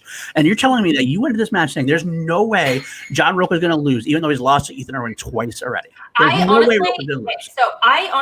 one of those people right out the gate. That's why I personally, I was like, personal stuff, everything aside, I do think I personally, like I said, if it was like one of those situations where if you get a question wrong and if you live or die kind of situation, I personally would have John Roca answer it personally, but that's just my thing. That's all subjective. But also, like I said, I personally honestly kind of thought Ethan, I was like telling everyone, I even told I even told John when we did Mornings with the Outlaw that I do on Mondays and Fridays with him, just saying at 10:30. Whatever. Plug your shit, girl. When I do it, I even told him on live, and he was like, "What?" And I was like, "I love you, dude. I think he's great. I think you're amazing, and I think it's fantastic study." But I honestly kind of think he might win, honestly. And I love me an upset just based on your history. And he's like, well, So it's your fault. You got in Roca's head. Well done. Way to get in Roca's head. Knock his confidence a little bit. Totally. You probably cost him, I'd say, Mama Booty. And there you go. Mama Booty. But honestly, the conversation surrounding these competitors is very different. And I totally agree with that, with a lot that you're saying, Paul. It's just, I'm just surprised. Yeah. I'm surprised that that was considered that. Honestly, I just can't see it. And this is not me. Let me tell you, I'm going to point blank. I love to bust Roca's balls. I will bust Roca's balls from today to home. No. That's what I live to do. But I'm not saying anything disrespectful or bad about Roca. He is a great competitor. He had a great match, and he played his nuts off. Mm-hmm. He just lost. That's tough because he got some old man nuts, and they did not. You got old outlaw nuts. Old outlaw nuts. That old chestnut. You got off the horse. They're dragging behind you. That's what happens when you get to a certain age. Let's show some respect. He knew that. He was like, and he was like, well, it makes sense. He wasn't angry at me or anything. And he was like, hey, I honestly wouldn't be surprised if you Roca win. loves when people. I love me an upset. I do. Roca, that fuels Roca's fire. He was probably very excited that you picked against him. The conversation, like I said, the conversation surrounding him was very different. The 10 people, a lot, even like when we were like did like ideas, like aside from you, I didn't know anyone else in C2A that assumed that Ethan was gonna win. Kelsey, I thought Roca was gonna win. You thought Roca was gonna win? Wow. You guys are so wrong. Terrible analysts. I don't know why we have these terrible analysts here. I don't know, Bill. So I'm glad you're back. Wrong. I'm glad you're back. Wrong. This is why I had to come back. This is why I'm back, guys. I called Billy the bunker. Billy, I know the facts. I knew Chance Ellison was going to rock the IG tournament. I knew that Ethan Irwin was going to take Roca to Pound Town, and that's what he did. Again, you can be perfect against Ethan Irwin and you might not win. That's the level of player he is. And you know what? That's having a scrimshaw. Literally perfect. Irwin beating Roca is not an upset. Roca beating Irwin is not an upset. That's the level of play where he. I mean, this is a number one contenders match. That's where I laid down. In fact, I don't think there would have been an upset. I think either if Roca had won, I wouldn't have called it. Somebody got lucky and got their way to the final. Ben Bateman, and then somehow won or something like that. This is a number one contenders match. These are players that deserve to be there on their previous merit. Weston, obviously. Weston, you don't watch our show very much because that's all we do is take shots at each other. So it's going to happen. No, we take shots with Kelsey and Alex. That's our normal MO. We take shots with Kelsey and Alex. We do shots. 100% true. That is fact. That's fact. Well, we do have more to talk about in there. We do have two. We want to get those two Streamlabs while they're in there. You want to take care of those? Yes, we got a couple Streamlabs coming. Thank you so much. Alan Smithy was the first one. Right, made a very good donation. Says, Sup C2A, looking good. Best Schmoedown after show. Hell yeah. That's true. Got a Schmo like me on the show. That makes you the best. That's true. He was on Schmobates. It's great Schmobates. I did win. I am now 1-0. I'm still waiting for my next match. We'll see what happens. Schmo like me on the show. That makes you the best. Sorry for trolling Chance on yesterday's show, but I can't resist a chance to troll corruption. Boo. Finstock Exchange. Normally, I'm all about. I'd like to specify it says boo, exclamation point, Finstock Exchange, exclamation point. So they're not booing Finstock Exchange. I'm reading it the way I'm reading. I'm reading it the way I'm just reading it. Boo, sure, Finstock Exchange. But, and Jeremiah Morris donated and says, I want to know who Alex is talking to. I talked to a few people and they all thought Irwin had this. She's talking to me, who thought Roca had this. Alex has some voices in her head, and she took a poll of the voices in her head, and they were all like, Roca, Roca, Roca, Roca. So she was like, very Team Roca. Anyway, we should talk about parts. I made it up, guys. I totally made it up. We should talk about parts of the match. We should definitely talk about parts of the match. There's definitely some controversy in the match. The first one we should probably mention, of course, is the famous 60s challenge. Or whatever. Yes. Now, this was to me, okay. I want to rant a little bit. Not too much, a little bit. Not quite a Danny rant, but maybe a little bit. I feel like a lot of us as fans have gotten to the point where everything has become a little too petty. What I mean by that is, like, I love the fact that ever since Ben Bateman, as one of the people who does it all the time, Ben Bateman will challenge his grandmother coming into the house if it means he's going to get a win.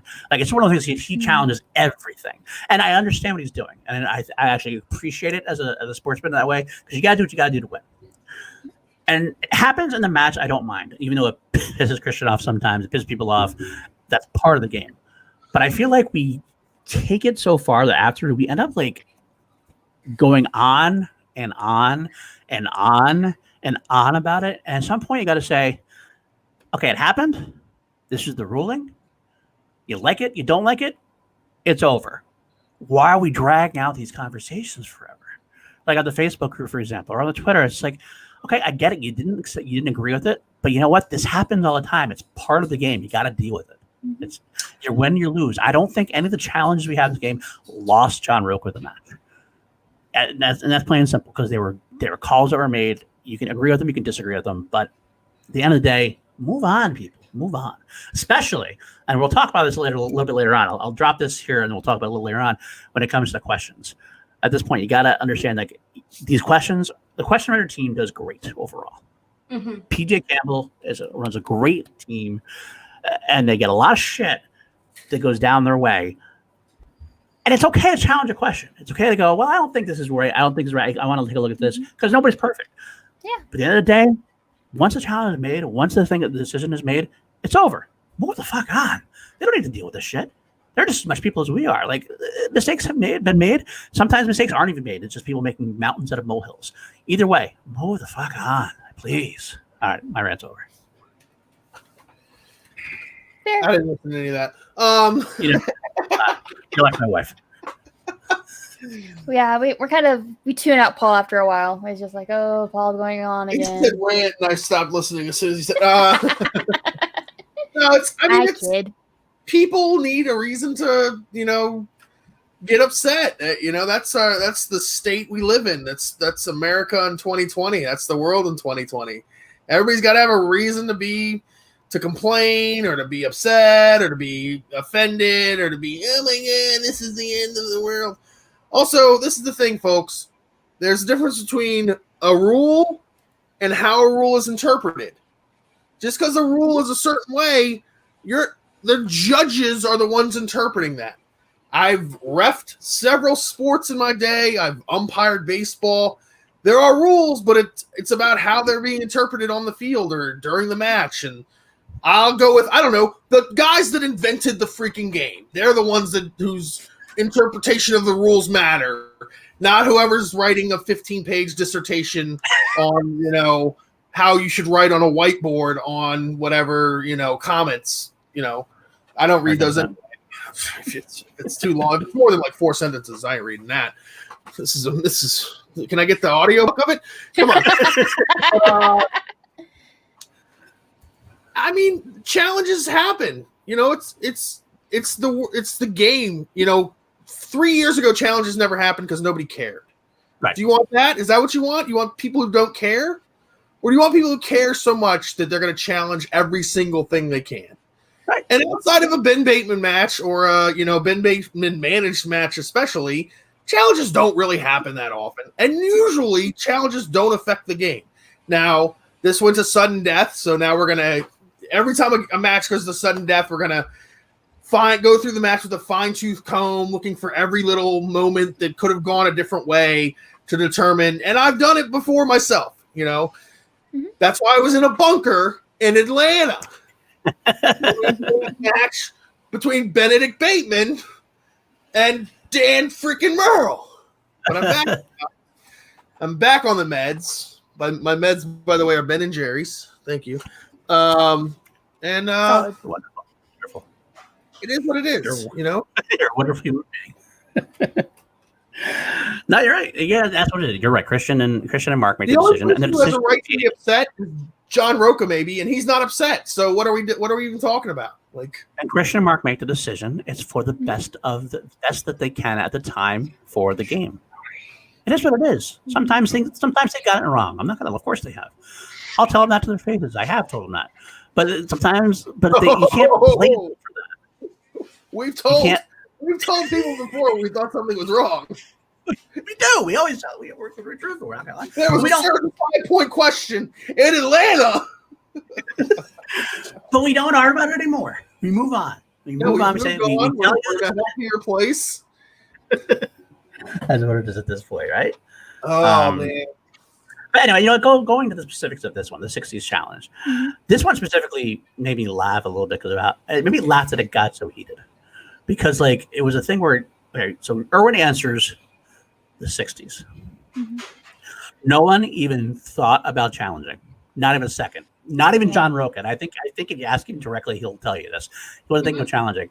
Until Mark Ellis said, I'm assuming 1960s. Because that's what everyone knew. Everyone assumed that because that's the way it is. Here's a question for you right now. This is the basis of this challenge. What's the name of this show that we're talking about? The full name of the show. Trivia Schmoedown. The movie Trivia Schmoedown. When were movies invented? Not in the 1860s. So it's probably not the 1860s. Even so, but what's the question about when a movie was made in the 60s or when something took place in the 60s? It wasn't about when something took place in the 60s. At the same time, you say, if you ever tell somebody, if you talk to anybody right now and you say, back in the 60s, I did this. You know what you mean. You know what you mean the 1960s. True. If I said back in the 60s, you're not going to go, wait, did you mean the 80s? Now, if I went back in the 60s, this happened. Are you going to, are you going to go 1960s or 1860s or 1760s? Okay, the problem is, though, you guys, is that Roca, he did mention it because I was actually did a reaction with the Cinefanatics, and Roca actually came on the show a few hours after he did it, and he's like, everything that happened, I'm still doing this anyway because, I like doing this with you guys.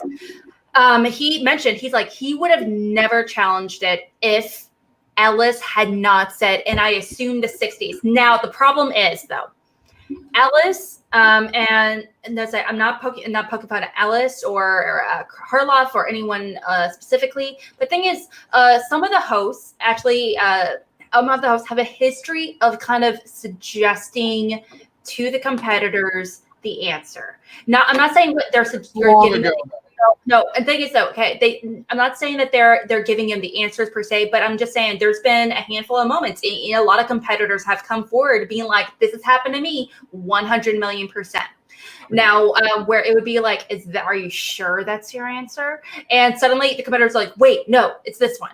Things like that. Or even Clark Wolf, when she was hosting, she even mentioned, and she's like, and do you have your answer to this person? And she's like, oh, wait, kind of like took my answer, and 5, 4, 3, 2, 1, or helping out with the countdown. And so kind of reminded them. Now, there is a history of a host doing these little things to remind them, kind of be like, it kind of help them refocus a little bit. And so doing something like that, and I assume, it really, it's kind of puts. That's not what happened. 100%, it is. It absolutely is. It is a very just. That was my argument too. On that stage, knew he meant the 1960s. Okay, and it doesn't matter if it is. Made a joke after the fact. It's not saying, "Oh, are you sure?" or "Oh, what do you mean?" or "Oh, you know what?" He could have said, "Be more specific," because that would have been a perfectly understandable response to that. Yeah, but he didn't do that, did he? No. Because everyone on this planet knew he meant the 1960s. No, absolutely. But there's somebody thought what did mean the 1960s. He didn't do that. He should have, Ellis, he should have said, "Can you be more specific?" That's all. But he didn't do that. He said, "And I assume." If what if the question was, if his question was saying who starred in the titular character of My Fair Lady, what if the person said Hepburn? Can you? I assume you meant Audrey Hepburn. Wait, no, that's a completely different thing because Hepburn and Audrey are acceptable answers. 1860 and 19. The thing is that those things happen, and I do think, and I do understand the challenge. I honestly wouldn't have challenged it, but it totally makes sense if you're going up against a competitor like Ethan. This is not only about the numbers; it's a very much a psychological challenge. You are challenging them to get into his challenge. head. Challenge whatever you want, but Yeah. Kelsey, I haven't talked in like 20 minutes. Okay. So I totally agree that, in course, Roca never would have challenged I had Roca. Thing is, though, like, technically it was a valid challenge because there were riots in Detroit in the 1860s. Now so in this, I see why they honored the challenge, because if they Googled, okay, are there other riots in the 60s? Oh, there were some 1860s. There were very famous race riots in Detroit. Okay. So in this instance, I also was just making a joke, and I totally think, but in this instance, it could have been another answer. You know what I mean? Like, there are riots in Detroit in the 1860s. I mean, then we have to go through every question ever that there could be some other That's answer. the reason, is because Schmoedown is filled with inconsistencies. That's the problem. We do not have a rule book. Yeah, there isn't a rule about that. This is the truth, though. This is the truth. For example, when the question is, okay, what was Angelina Jolie starred in this biopic movie, from the 1920s, and the answer was The Changeling. The person that actually wrote down Changeling ended up getting it wrong, versus Thing versus The Thing. If you put down Thing, that's considered they're going to accept it because they talking about the specific name of a movie or the specific name of an actor. You're asking a colloquialism is acceptable of the 60s. There's a history of inconsistency. So what happened the century, and they said the 1900s. That's not the century. We're actually looking for 18th century, so we're going to give you the wrong answer. This is ridiculous. And here's the thing too. It is ridiculous, but this is where we're at with Schmoedown. If John Roca, if Mark Ellison hadn't said anything at first, and if Mark Ellison just said, "Okay, right answer, moving on," John Roca would have challenged that. Absolutely. Why? Because it's known. It's a known colloquialism that when you say the 60s right now, that he means the 1960s. Absolutely, but that's not what he's arguing. He's arguing specifically is Ellis's reaction to it. Fine, like I said, if I had Ellis's reaction to it, going back to the Audrey Hepburn example, if I assume you meant Audrey Hepburn, that is 100% challengeable. Yes, but he didn't do that for that. That's challengeable because there's another possible answer. But there is another possible answer. It's the 1800s. Technically, there are riots. We're talking about. You had to literally Google it in the hopes that there was other riots. This is where we are right now, though. This is where we are. That's the thing. That's where we are. Ellis and Christian Harloff, they have mentioned, we want you to be hyper specific when it comes to these answers. And moving forward, we have to have them written down in a bullet book. That's why I want a rule book, guys. I know it's something that's been actively working on, but it's really kind of iffy because some people have it, not all people have it, and it's kind of a wishy-washy thing. But the thing is, it's really inconsistent, and the people that are hosting it, whether they realize it or not, there's these little things that they do to kind of insinuate. So, Alex, you're arguing big picture over little picture here, right? Yes. That's basically what you're doing. Big picture, that's a different story entirely. We're talking about a little picture specifically. It's not an easy way to decide this. What's the slice called? Is it called Catherine Bigelow? No, what's the slices on the movies called for the decades? If I spin a slice, I'm getting a decade. What am I getting? But those are when the movies are made, not when they take place. What am I getting? What? What's 60s? I'm getting a slice called the 60s. Yeah. Why? But why is it because that's when movies are made is in 1960s. They're not taking place. Now, if movies were taking place in the 1860s, it would say 1800 movies. You know what I mean? Like the colloquialism that you understand that it's the 1960s. Because that's how it is, not just in the movie, not just the title.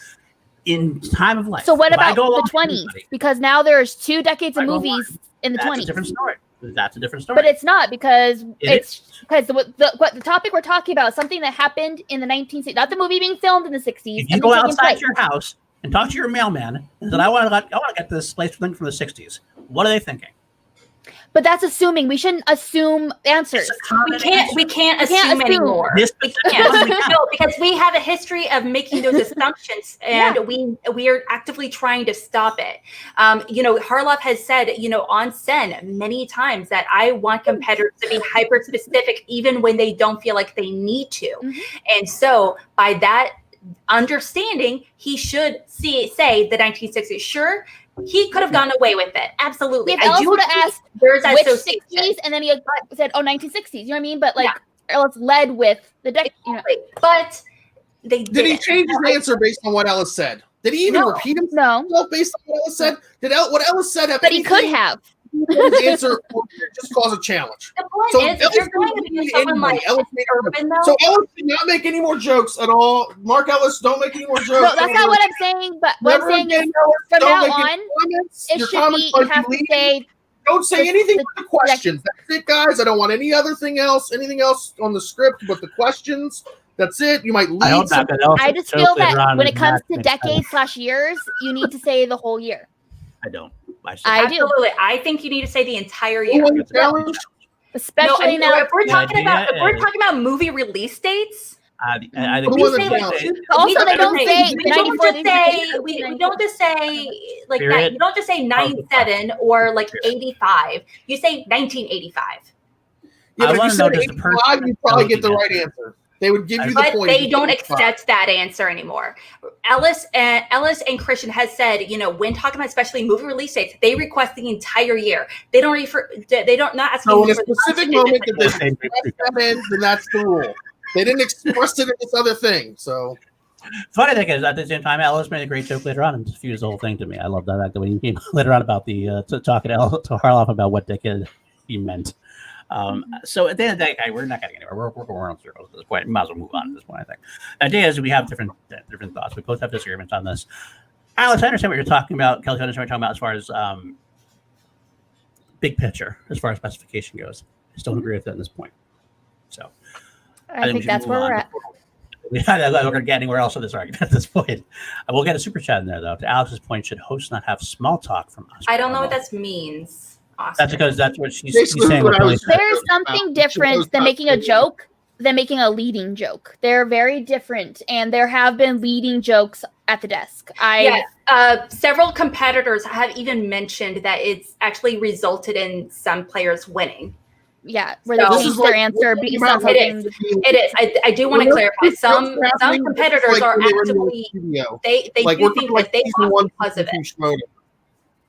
Now, if we think it's the direction that Schmoedown is going into, we are getting into hyper specifics like that. And I'm not saying that they should get rid of the small talk. I love the small talk; it's great, and that's what he's awesome at.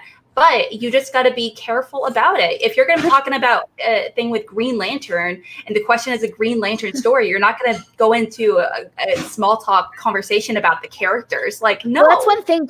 Okay, I adore Ellison like that, but there have been times where he's made a joke, and then Christian's been like, well, hopefully that's not going to be in the next question or something like that, because he said an answer to a question about the movie they're talking about or the franchise. And so he's like, well, I hope that's not going to be a question. And so small talk's fine, but maybe not specifically about the topic you're talking about. Like if we are talk about Star Trek, don't make any jokes about Star Trek characters or anything. He did. It wasn't a leading thing because it was already. It would be a leading thing if they gave him a chance to like revisit his question. If they were like, "Are you sure?" Because you need to be. I'm going to assume. Then that's an issue. The fact that it doesn't change anything, and then Roca challenges, which again, I'm fine with the challenge. You can challenge whatever you want. Oh, yeah. That didn't affect Ethan Irwin's answer. I just think, in fact, the funny thing part is that Roca that's true. But it also. All the numbers and stuff aside, I do think it did affect him psychologically from then forward. He started after that. I felt like he was a little spicier. John or Ethan? No, Ethan. I felt like he was a little. Well, we don't know if that's from that. From the I don't want to say angrier, but I think he was definitely quippier. After that, he was like, John. I just find it funny that John didn't because John was actually laughing about it at the very beginning when Mark Ellis said, "I want to." Whatever I want to, I assume you mean that. Roca was even laughing about it at first, and he would make this like joking. He's like, and then he's like, "That's when Christian goes, well, do you want it, John?" He's like, "Yeah, let's do it." Because like, it was one of the things. Also, here's the thing: Christian shouldn't say that because that's leading. That's like leading to say, because it either lays a trap for him to challenge something that he's not going to get right. Or it leads him to challenge something that he then gets overturned. And if he had said that, if he said, do you want to challenge? And he challenges, and they overturn it, and Ethan Irwin loses, people would have lost their shit. Although, what are you doing if you're a Christian in that situation? I mean, I Well, gotta at say, least 20% of the in people time, will when watch it's it. a live time, or a 20% live match, or a live situation where he's got to go on, he's getting to the point where real guy's almost like seeming like he's jokingly challenging. He's got to make the decision there. Like, you got to either we're going to move on, or you're going to actually physically challenge this. So how do you cross that without saying, okay, well, are we challenging or moving on? You know what I mean? Like, how do you do it otherwise? You can say that. I mean, yeah, it's I mean, like how you word things can be weird. So, but it's hard to hold against the German. As far as table talk, there have been times where like people will be talking, like especially during in the studio where like people will be talking during, like the two hosts will be talking to each other, and I'm like, are they giving away the answer? Because they're talking around the answer. Like, I'm always afraid they're gonna like slip up and say something. Like, they have. Well, yeah, that's what. Here's something in the chat. It's like, I remember Emma making a comment on the desk about the '90s when Will Smith made raps for his movies that immediately told the players it's either Men in Black or Wild Wild West. So like, so like that thing, like, welcome to Miami. I don't envy anybody on the desk because it's.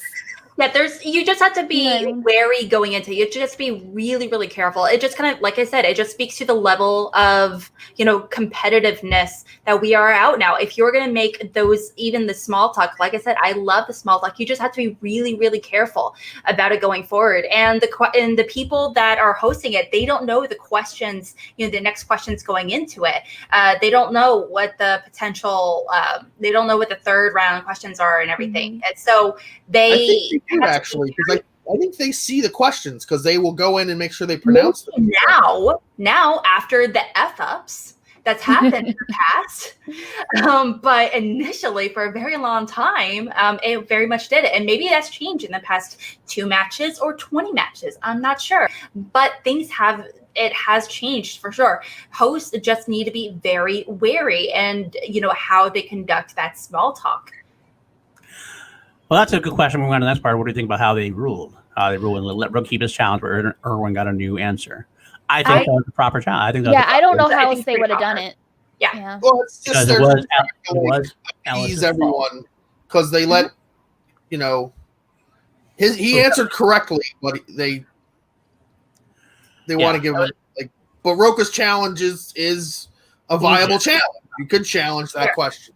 Because it was Ellis's fault, if you want to call it a fault for doing it, and he said it. So then you can't really penalize either person. Yeah, exactly. I think Irwin got the points anyway. What's that? So you can always penalize John Roca. It's fine.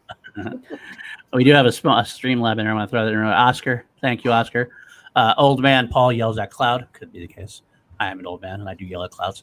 But we can move on from this one and go on to the other conversation about challenges or non-challenges. What Dan brings up in the interview afterward, and that became kind of a big to-do in the Facebook post, which is interesting to me because it didn't have anything to do with the match. Like in the match, they didn't challenge it. So I'm talking about the Hurt Locker question, as we all know, the Hurt Locker question where Irwin said sergeant, and then actually in the movie, he's actually a sergeant in first class.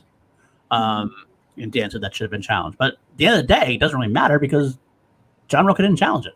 Mm-hmm. So what is there really? I mean, you can talk about and I guess that's what I mean when you talk about questions at that point. What are you going to do? You have to challenge the game has been hard. And John Roca didn't know the answer, so he didn't challenge it. Obviously, Bobby Gucci didn't know the answer, which is not shocking. But or maybe they didn't even recognize the potential challenge. Because they didn't know. If Roca knew the answer, he would have challenged it. Yeah, he said that later on. He did say, if I knew the answer was sergeant first class, then I would have challenged. But that's another case too. In that case, that becomes Roca's an Army veteran. Of all the people to challenge it would be John Roca. Well, that's the case too. I think it might, and I could be wrong here, but it has to do with so if you're in the service and know this stuff really down deep, that you're probably much more willing to challenge that than a layperson. Like for me as a layperson, I would have no idea. And if I knew sergeant first class was the answer, he said sergeant, I'd personally be like, okay, that's in the same ballpark. I would have thought it was the same thing. I don't know. Yeah, my dad was a master sergeant. There's there are a bit of a gray area in the Army, though, because in the Army, all sergeants outside of like a master sergeant are addressed as sergeant. So it's a question of like the rank is correct, and they've done things like this before where they've like thrown out questions because. Yes, it's the name specifically is this, but in the movie they continuously call him this, and it's like The correct answer is Sergeant First Class. It should have been Sergeant First Class. John Roca should have challenged the question. And did they specifically say Sergeant First Class when he answered Sergeant? He said Sergeant. He just said Sergeant, and then he didn't. I did see the movie somewhat recently, and he is almost exclusively called Sergeant. So, I only almost exclusively remember him saying Sergeant. What was that, Billy? What movie is it again? I forget. It's Hurt Locker. Jeremy Renner is Sergeant First Class. Yeah. He's called Sergeant. They just call him Sergeant. They call him Sergeant the whole time. The only time you know that he's a Sergeant First Class in the movie is he wears the Sergeant First Class emblem. And there's a few times, I want to say maybe at the very beginning of the movie when he's talking to like higher ranking people that they say Sergeant First Class. But like I said, they almost exclusively in the Army, they call if you're a sergeant, whether you're a Sergeant First Class, a staff sergeant, a sergeant, you're addressed as sergeant. So, and I understand that I'm speaking out of ignorance. I'm saying I don't know. But if you were to tell me that sergeant versus Sergeant First Class is a big difference, is that a huge difference in terms of if you ask him who's a sergeant, if you ask somebody that's a Sergeant First Class, you say that guy's a sergeant rank, is that big of a difference? And that would be disrespectful. He's not just that guy's just a sergeant. You'd say you would say is you say sergeant. What's that? But would he answer to sergeant? Yes. Or would you have to call him Sergeant First Class? What I think you're saying is he'd answer to sergeant, but if you're saying you are a sergeant, it's different because you aren't. Right, it's different. If you're saying he's a sergeant, he's not just a sergeant. He's a Sergeant First Class. If you said, if it's Sergeant First Class Davis, and you said Sergeant Davis, how are you doing this morning? He would have no problem with it. Yeah. Until he got to like Master Sergeant or First Sergeant, then maybe get a little more specific. Now, but this is my question. I don't remember in the match specifically. He says Sergeant. Do they just say correct and move on? Yes. So that's the desk's fault. That's not Roca's fault for not challenging, because if someone says an answer and they just say correct, you're in your mind you're thinking that's correct. Like, that the desk should have called that. But also sometimes, for example, like you mentioned, like he just call him sergeant throughout the movie. Sometimes the questions are written where they're kind of like give you two options per se. So like one's more specific than the other. So maybe sergeant was acceptable, but if they would also said the other one, they would have accepted it as well. If that makes sense. What we'll never know is if it on the question sheet did it say, what was his rank or whatever, and then written down, does it say Sergeant First Class or does it say just sergeant? If it says just sergeant, that's on the question, people. If it says Sergeant First Class, that's on the desk, because if it says Sergeant First Class and somebody doesn't say Sergeant First Class, like I said, why are you accepting that? It could have said both though, because like I've seen questions where like the answer was like a dog, or they would be more specific, like it's a Great Dane, and they would accept both because like it's on the sheet as well. Right, and that's also like sometimes that's not the question. The famous one with Emma Fife, where she says monkey, and the answer is baboon, and they took monkey, and she corrected to baboon like a couple seconds later, and they took it, and they should not have taken it, because a baboon is not even related to a monkey, let alone like that's further away than a sergeant and Sergeant First Class. Like those questions though, sometimes, especially like with the dog and versus breed, they either need to like specify breed or they need to specify animal or something like that. Fair. Because if they ask for the breed, you have to get the breed. If they ask for the animal, then dog is an acceptable answer. Either way. And the correct breed of dog would be but if you said poodle and it's a Great Dane, no. Yeah, exactly. Like, Either way, the questions are going to happen. There's going to be a couple of things like that. They're a human team, and they do a fucking awesome job. I love PJ Campbell with all my heart. I love Abby with all my heart. They're all very good people, and so I don't think we should be getting on that. Again, this is the kind of thing I'm talking about at this point, is that it's done now. This is what happened. Yep. It's over. We got to move on. Like it's going to be understandable. Like the challenge didn't happen. Doesn't affect the game at this point. It's all over. Even if it's wrong or right or wrong, doesn't even matter at this point. But so that's.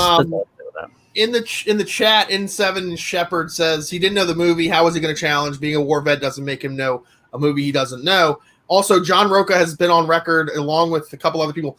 They don't like the Hurt Locker. A lot of veterans don't like the Hurt Locker. It's not a very accurate adaptation of life in a combat zone, or like a lot of the things that they do in that movie, you would never get away with doing in a combat zone. and that's why. So I mean, he's probably seen it like once and never revisited it. That's fair. At the same time, if you're going to bitch that much about the questions, then just try to join the writing team and get on it yourself and do something about it. Because they spend, I know they work their asses off at it, and they don't get. I don't know about the pay or whatever. They don't. They do it for very little, and they're doing a lot of it out of a lot of free time they have and everything else. So we appreciate it, but you got to be specific. Like, double check the answers. Like, I mean, like there have been things. The multiple choice is probably like captain, sergeant, general, and stuff like that. They're not hyper specific. Sergeant would be more likely to be a correct answer. But if it's like the multiple choice is sergeant, staff sergeant, gunnery sergeant, sergeant first class. I mean, as far as I know, none of the question writers are former military, and I could be wrong. But maybe they didn't realize the difference. If you read the script and see sergeant all the time, if you see something called sergeant all the time, I heard sergeant throughout the entire movie. I heard that the first class as like a throwaway line, but he's pretty consistently. So honestly, if you don't know. To me, when he's called sergeant the whole movie, that's a level of specificity we don't have to really go to. Exactly. In the movie Trivia Schmoedown, he's called sergeant the whole time. That's what we're considering his rank to be. Like, it's not like a difference between like private and general at that point. If he's a sergeant first class, he's wearing the things and he's called sergeant, I think sergeant is an acceptable answer. To that level we get petty, I think, at that point to me. It's a deep cut. It's honestly, and that's the thing, is it's a deep cut, so it's acceptable. It's not a super petty thing. If they had said, it's one of those things, it's a gray area. Like if they want to take sergeant because he's called sergeant throughout the movie, that's fine.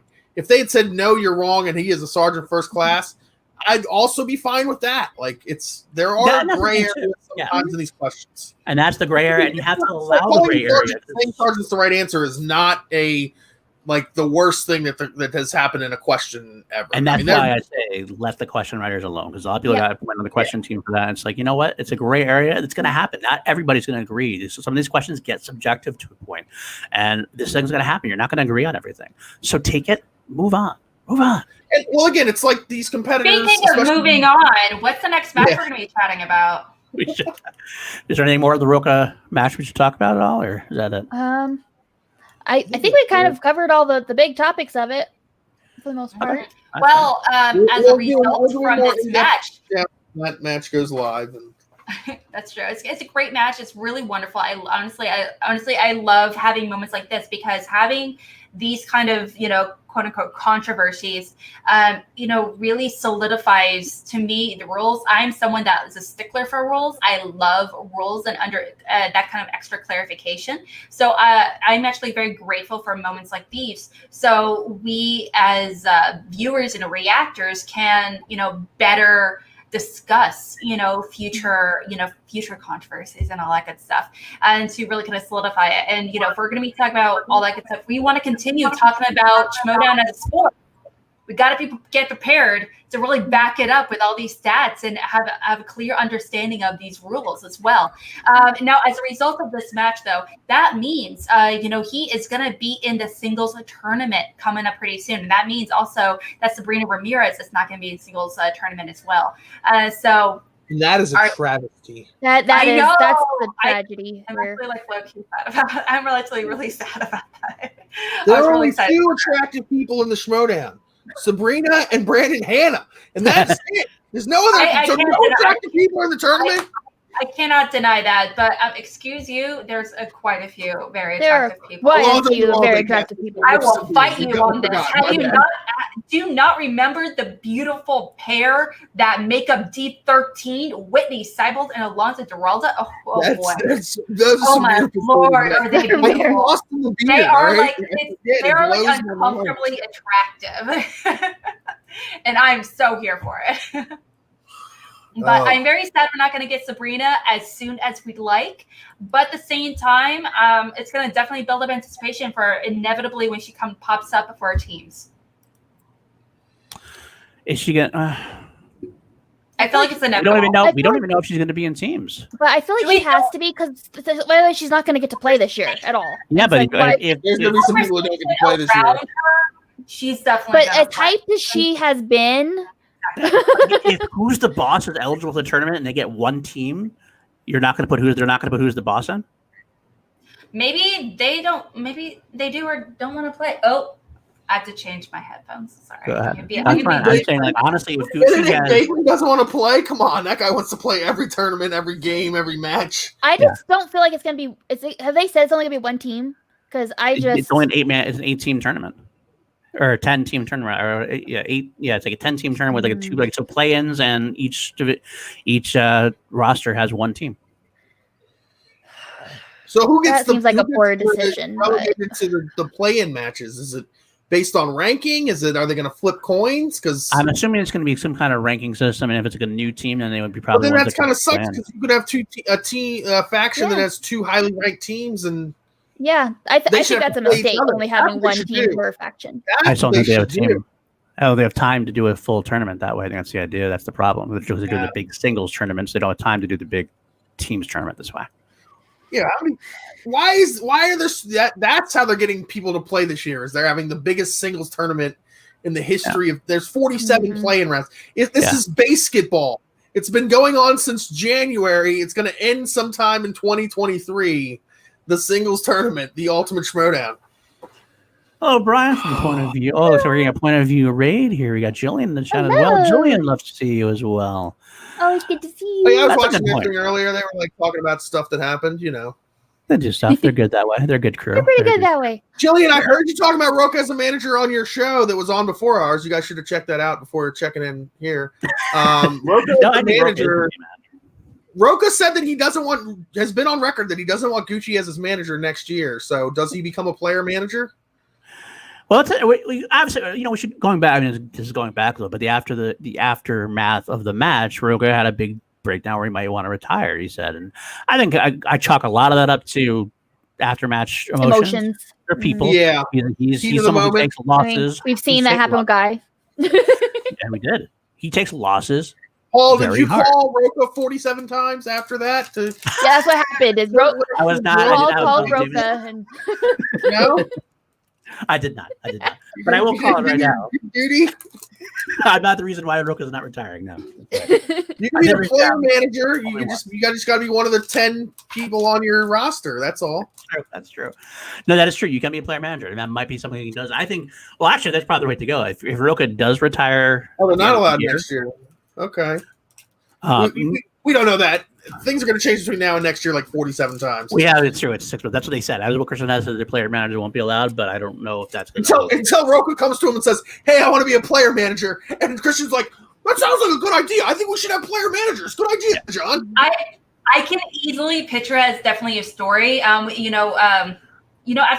We've also heard him talk about how he's going to retire. We've heard that many a time.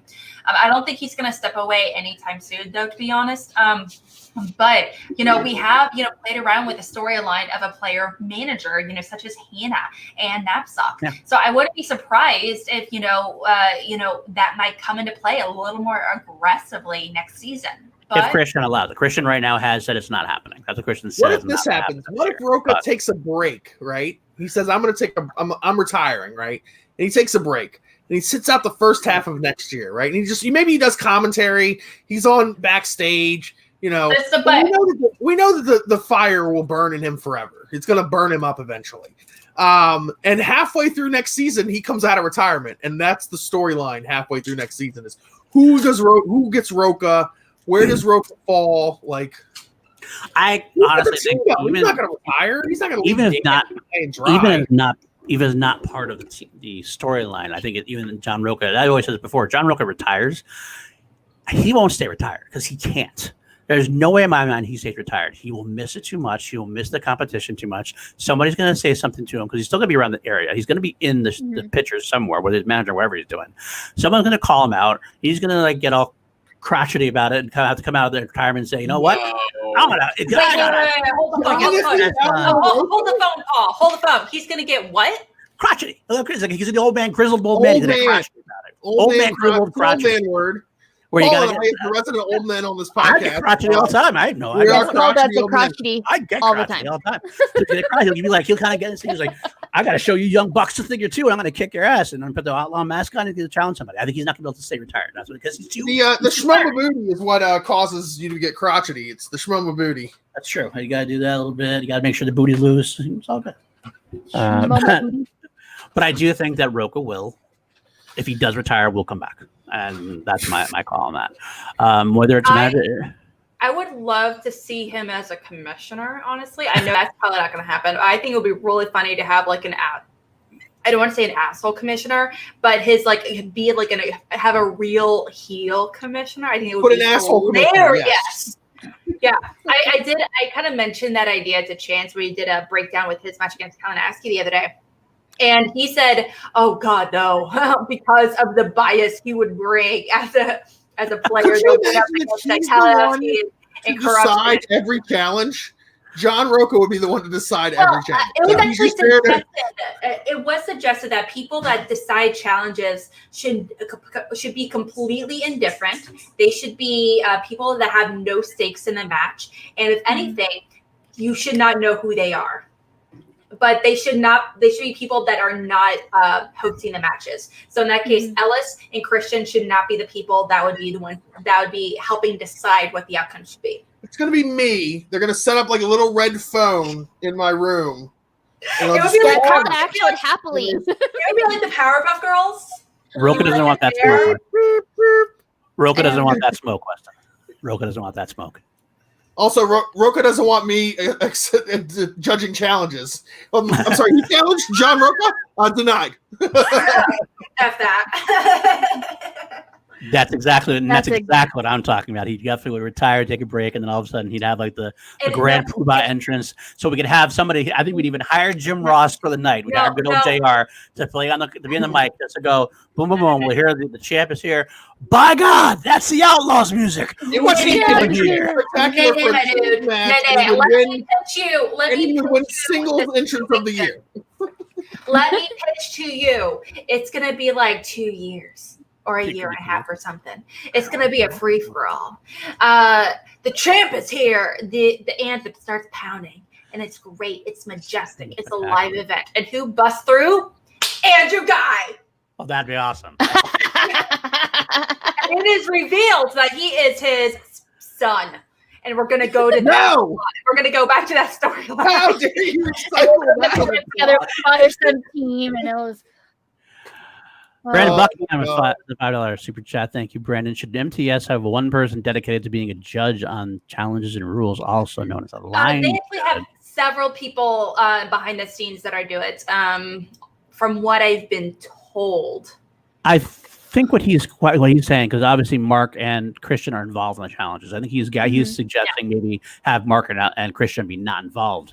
Like if there's a challenge made, one person comes over, makes that decision, like without Christian and Mark's involvement. I think that's here's the issue. Is that I think there should be 3 people. I don't think there should be one person, but I do think Mark and Christian maybe shouldn't be involved. Not anything against them, just that because they could. So other people that could be their focus. Like their job this game is to discuss challenges, having 3 totally uninvolved opinions. Yeah, I mean, I don't think they're going to be. It's got to be Mark and Christian because we're talking about availability. We're talking about like who can be there all the time. The only people who can be there all the time right now is Mark and Christian. Right. Also, they have no stakes in theory in the results. Despite the fact that they are the Schmoedown. Yes, they do. Because they have stakes. They do. Well, that means everyone has stakes. Who doesn't have stakes? Okay, well, I do want to clarify. Now, I don't think in a million years, Ellis and Christian, they're going to be those people that they would never do this, obviously. But hypothetically, the opportunity is there. Just saying. Who is the person who is so dedicated to Schmoedown and the purity of Schmoedown? Let me elaborate a little bit. Let me elaborate.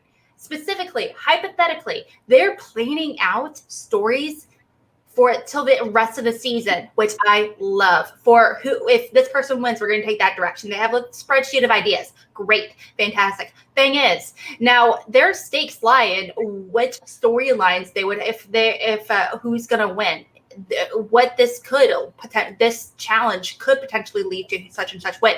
Now, it is all hypotheticals. I don't think, obviously, I'm not going to say they're going to say both Ellis and Christian are thinking, well, we want this storyline, therefore we're going to do it this way and give him.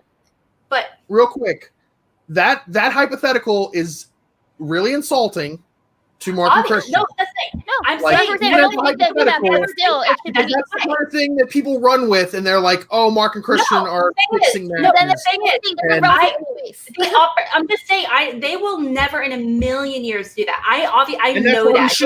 You shouldn't even do a hypothetical that's a possible. I see Alex's point completely. Like if a competitor is sitting on the opposite end of a desk with the answers to all the questions, I'm going to obviously assume the best of them, and I know for a fact they would never do that in a million years. They're not.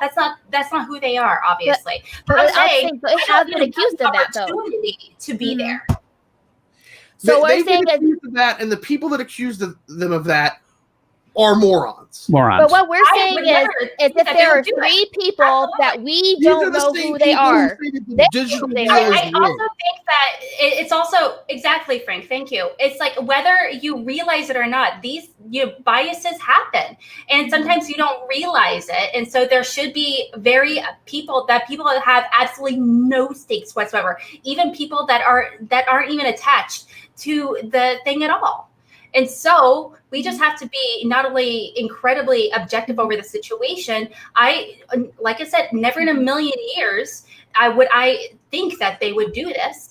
I would never think, someone is going to say that. But if a Sam Levine is sitting on one end of the desk and on the other end of a very long desk is the answers to all the questions, I'm not even going to put that off the list of all the answers on the desk. I'm just going to take it away.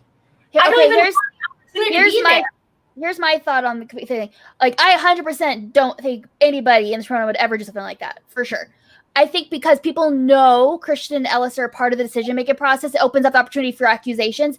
If there are three people that the audience never knows who they are, it could be three different people every single match. We don't know who they are. They say we talked to the committee and they decided this. That helps with the accusation thing. I don't even want people to look at them in a perfect world. It would be great to have these. I don't even want them to theorize that option is there. I'm not saying it has to be. I'm not saying it has to be three committees. You'd be like, okay, so we know Emma's available, Riley's available, and Perry's available these days. So they will be the committee that time. We won't know that's who the committee is, but that's who it is this time. Then the next match, it is Ace, and so there's three people who have their factions aren't involved. Our committee, but every faction is involved in every match because every faction, no matter whether they're involved in the match or not, will want one at a time. They don't have to be competitors. They do not have to be involved on a faction. Maybe they're retired competitors. Maybe there's a question writer in there. Maybe heck, I don't know. Maybe sometime someone's like, "Hey, Paul, you're an objective guy. You want to get in there?" Who knows? I'd be the best. It should be Christian, Mark, and TJ Campbell. That should be the committee. I'm just saying that it's very difficult to. I'm not saying, like I said, I'm not accusing them of anything. I know for a fact they would never do it. I don't even want to give fans, first-time fans, or whoever may be, the opportunity to even suggest that idea that they would think that, and maybe they don't know. You think that even because I know. We're talking about Schmoedown. You think that if we have unknown people, that people aren't going to be like, the Schmoedown, no. It was the Schmoedown. The Schmoedown got to the committee. The committee's the Schmoedown. No, I do. Say, thing is, people. That's a good point. That's a good point. I like that idea. That is a good point. Because then the person doesn't know that helps to eliminate bias because then no one knows. They don't know who made the challenge and what. Here's the challenge. This is the challenge. So also they're not going to be personally attacked for being like, this is a shit call, this is a great call kind of thing. Isn't what Clark should be at this point though, as the commissioner? A Clark should possibly, as the commissioner, can be that kind of person. I think there are people you can do it with. It's really convoluted for like something that like very rarely does it even matter who's going over. Most challenges are clear cut, even if we don't like the reason that they give a clear-cut reason as to why. So I mean, it's everything. Well, it's the Schmoedown booty. That's what it is. Oh, that's the committee. Is that my right butt cheek is one side, and then the The left butt cheek is the other side, and it's the Schmoema booty.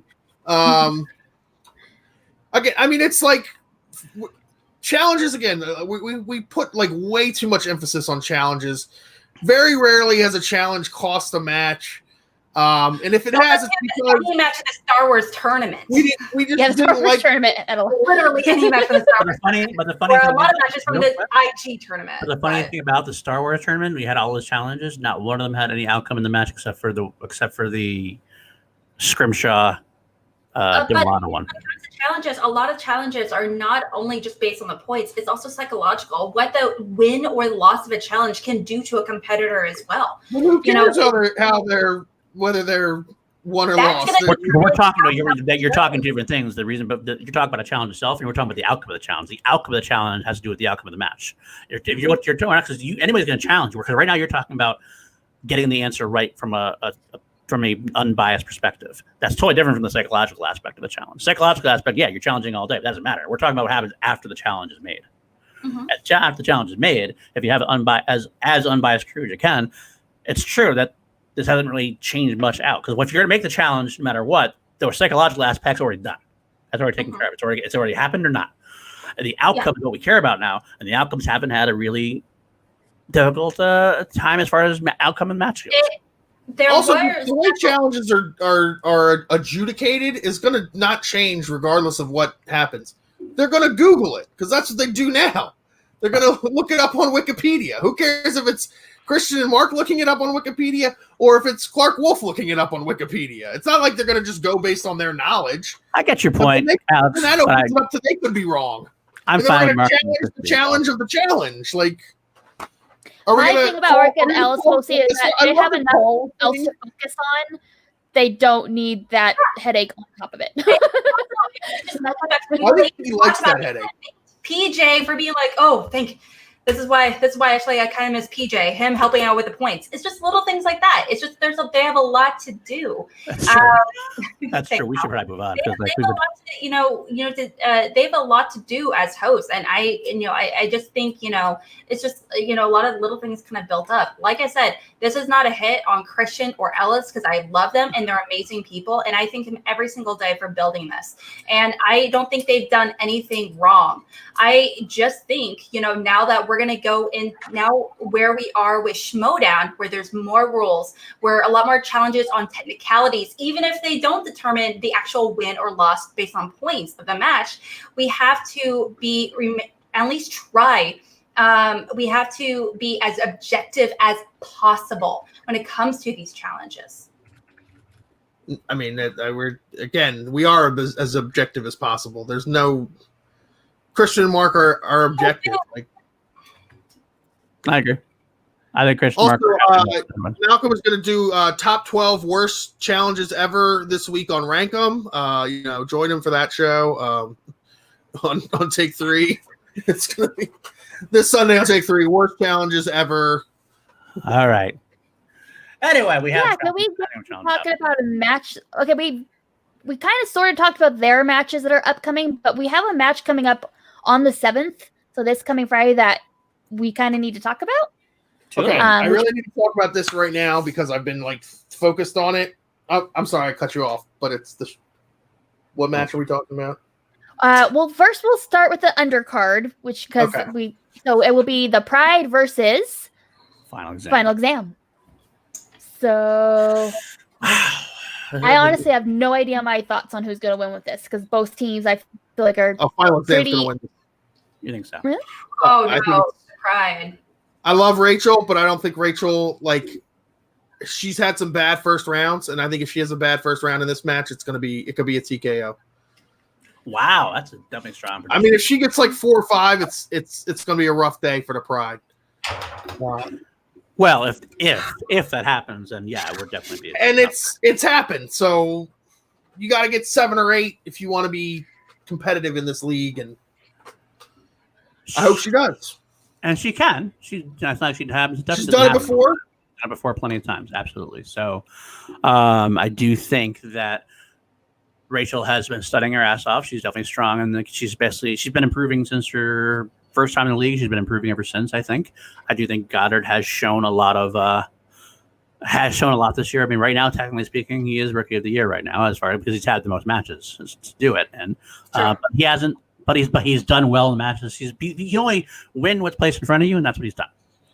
He also has shown lost one match total. He also has shown out of playing like 5 matches or something total. And he has also shown though he lost an IG match, right? He also has shown that he can get rattled. As far as somebody can get to his head, Mark Ellis got into his head with the caw. Other people get to his head. Everything else, he can get rattled. So I'm more 5,000 people got in his head by saying "Bagel Boy." It was, and then so I don't know. The difference between Paul Oyama and Lon Harris don't have that kind of gameplay in their heads. So I don't know. There's not much of a team that might not rattle them unless Lon distracts him with his delinquentness, which could happen. Paul Oyama likes to talk shit, so he could. That's true. Excuse me. I don't think that the final exam, I love them as a duo. It's just I don't think they're the kind of team that would actively try to get into the Pride's head. I don't think they're going to try to be distracting or anything along those lines. Honestly, maybe that's gonna change. I could be proven wrong. I just based off of what we thank you, Brian. Based off what we have seen with the final exam so far, we haven't really seen any kind of a behavior along those lines. Not to mention, they're not heels. It would be very out of character. Yeah, no, that's true. If I had to say, I mean, my pick, honestly, I love Rachel Silverstream. So Rachel, Switchblade, I love you. I do think final exam wins. I don't think it's a TKO. I think they've proven her going to stick there to the end. But I do think that Oyama and Lon together are going to be too strong at this point. I think Oyama, it's going to take a lot. Pride could definitely win, but it's going to take a lot to happen. There are other things that have to go in their favor, I think, at this point. Lon and Paul are just very strong. They're very strong together. And here's my thing: who's the best player of these 4? Probably. Oyama, yeah. I mean, like based on the numbers, I would think they're Oyama. Oyama's the former singles champion. Yeah, and I mean, Lon Harris is one of the most knowledgeable people in the Schmoedown. He's that Alonzo Duralde, Drew McWeeny. Like on paper, he should be a champion type players because of his knowledge. He hasn't won a single match outside a team, so what of it? This is a team match, though. Yeah, exactly, absolutely. I believe he beat Cody in their first match in overtime. That is true. This season?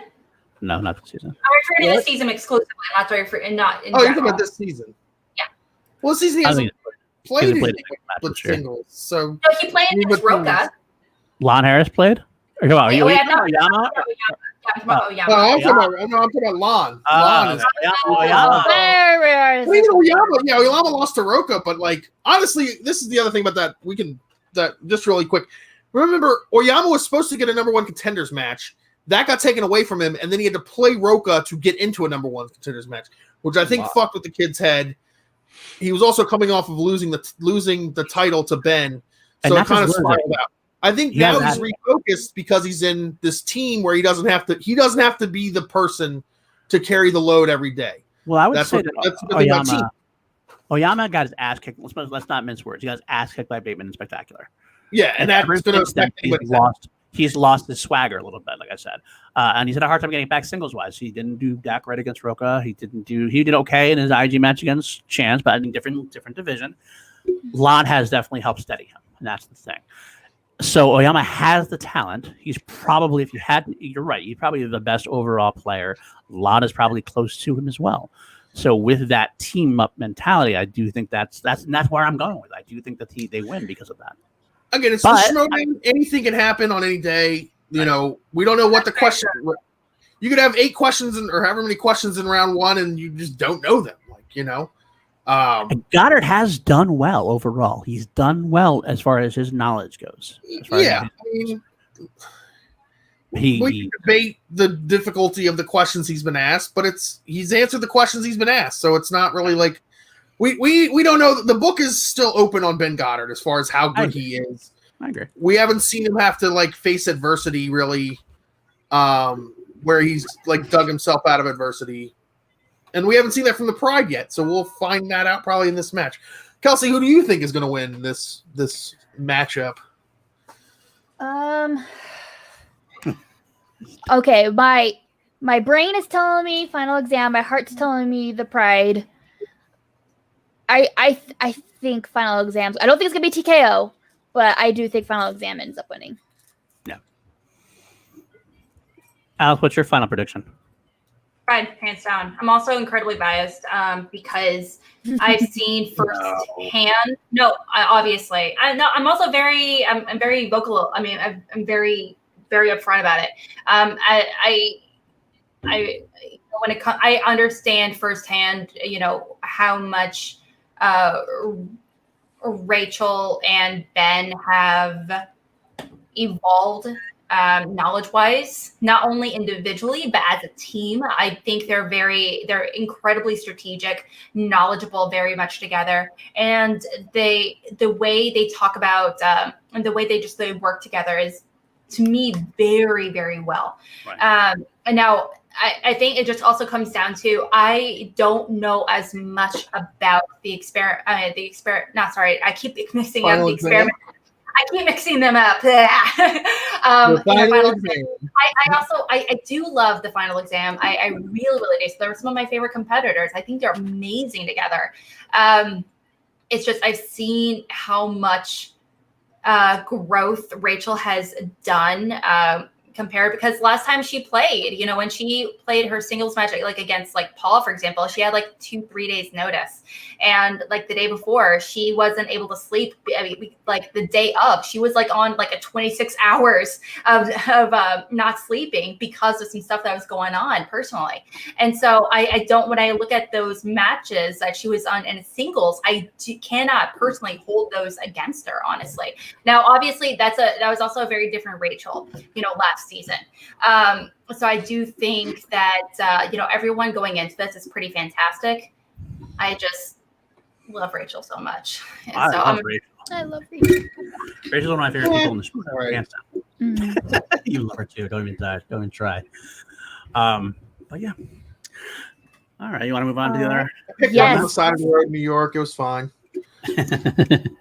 And there's another match happening on Friday, August 7th. Okay, Kevin Smith versus Chandra Dupani.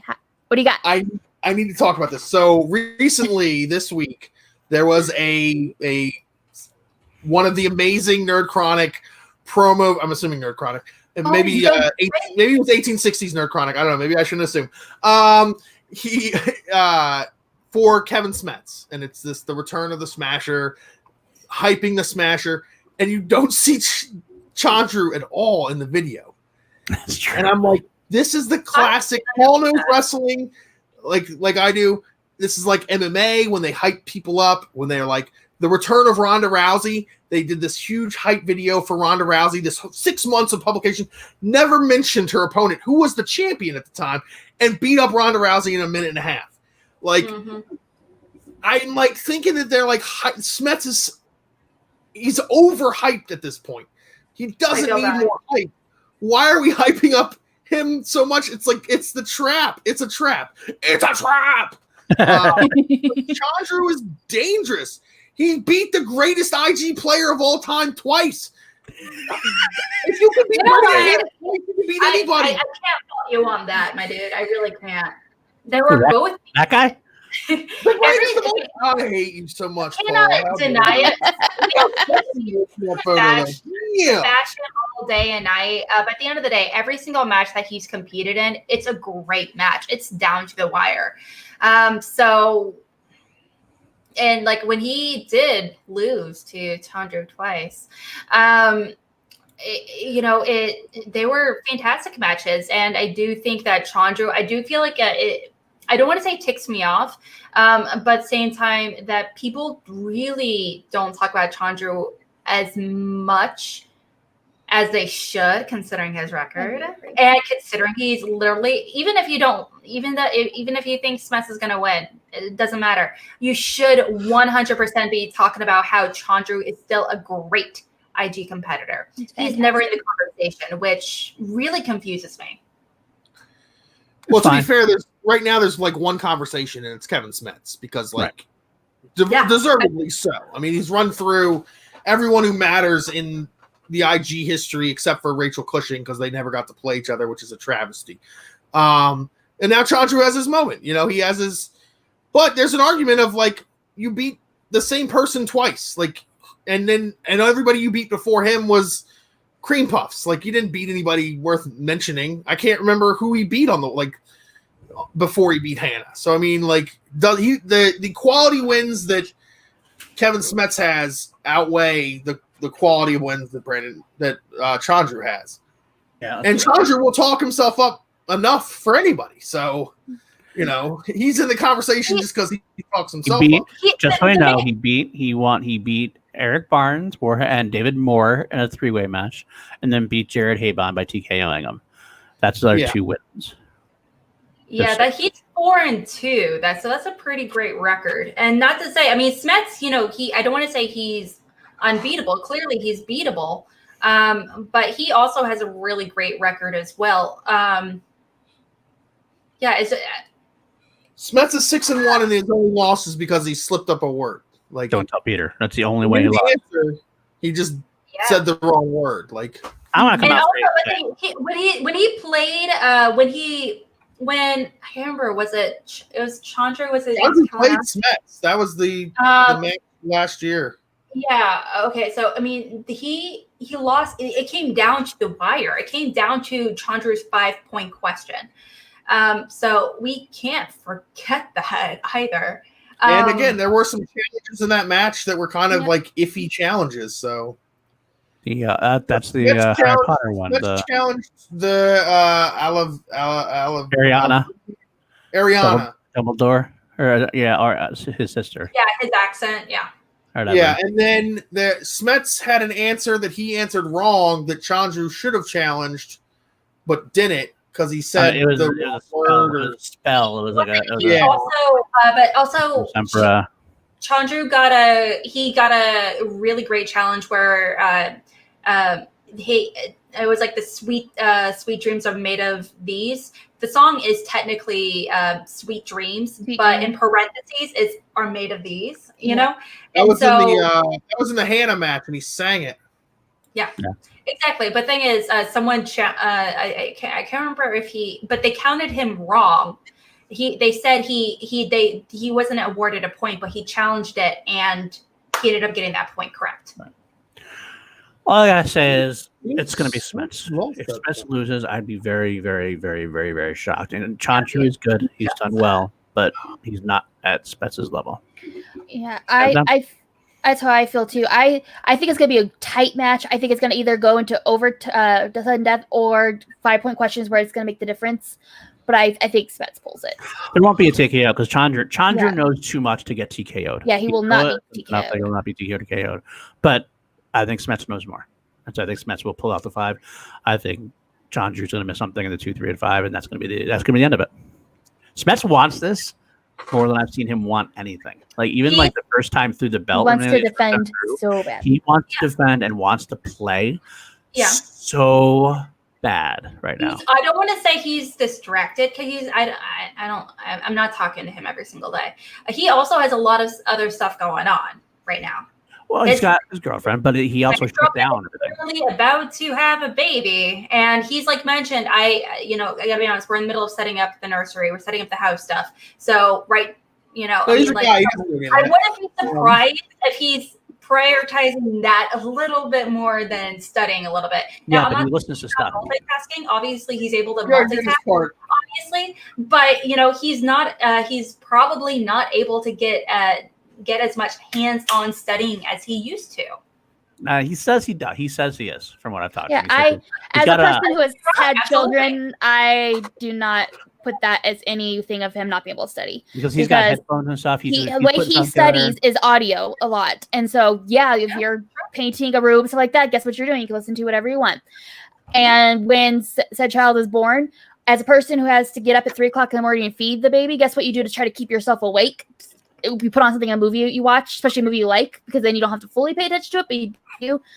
I don't think having a new baby affects it at all. Exactly. I think he's gonna be. Everyone's different. You never know. And I'm just saying that as Mike's. Like I've had 2 kids. I honestly think that Smets is going to win. I just want to clarify.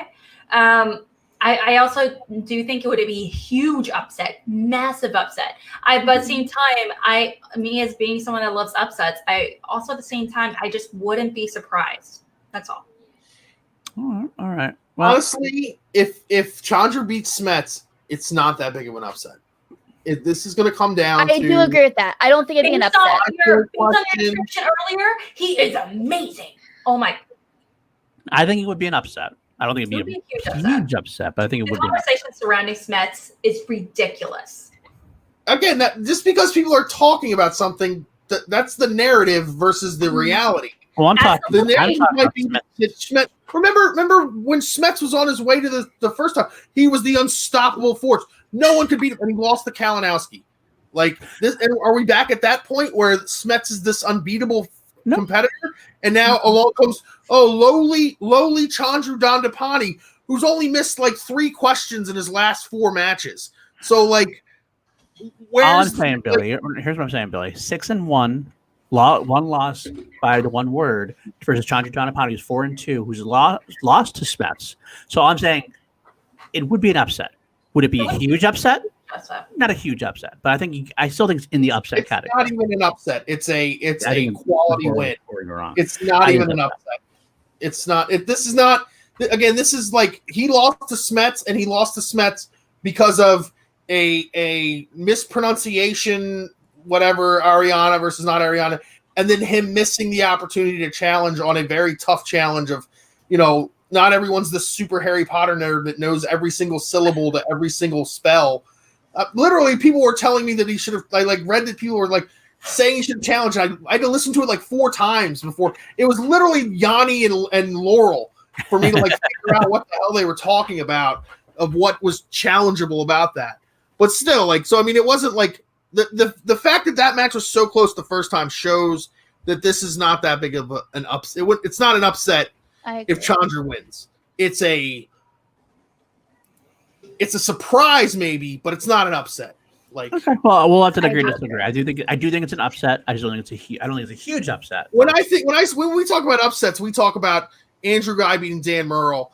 That's a huge upset. Stacey Howard. Well, there's different levels of upset.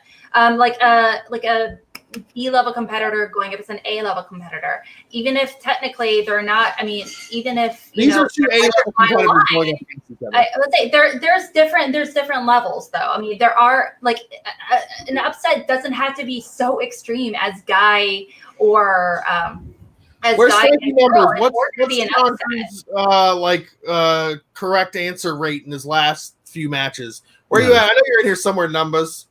You were in here earlier. It's an upset in the narrative. The narrative is in the narrative. That's exactly right. Unbeatable force, and anytime he loses, it must be an upset. Yeah. Again, it's the IG. We talked about it earlier. It's not quite Star Wars where you can know the ins and outs of every movie. Okay, hypothetically, if he was there is a limited amount of money. We talk about studying for singles and how much people study for singles and teams, and there are people who say that you can't study for singles and teams. It might be detrimental to sometimes try to study for singles and teams. Ben Bateman became the champion because he kind of stopped studying and he just started watching movies again. There's a difference, but in the IG you can study. So, and I hate to tell you all this, but Chandra is a doctorate level academic. So the one thing he knows how to do is study. Who wins? Super nerd. Who wins, Billy? Smets wins. I mean, come on. I'm not stupid. But there's a difference between confidence. And that's why it would be a little bit of an upset if Chandra wins. Also, I would never get Chandra in a day of my life. I can't stand that kid. Come on. How he dances his way and breaks his hip on the way in, and then we have a no contest. And Braden Hanna has to play Smets on short notice. The dream match. Dream match. Oh man, that guy's good looking. God, I missed you, Billy. God, I missed you.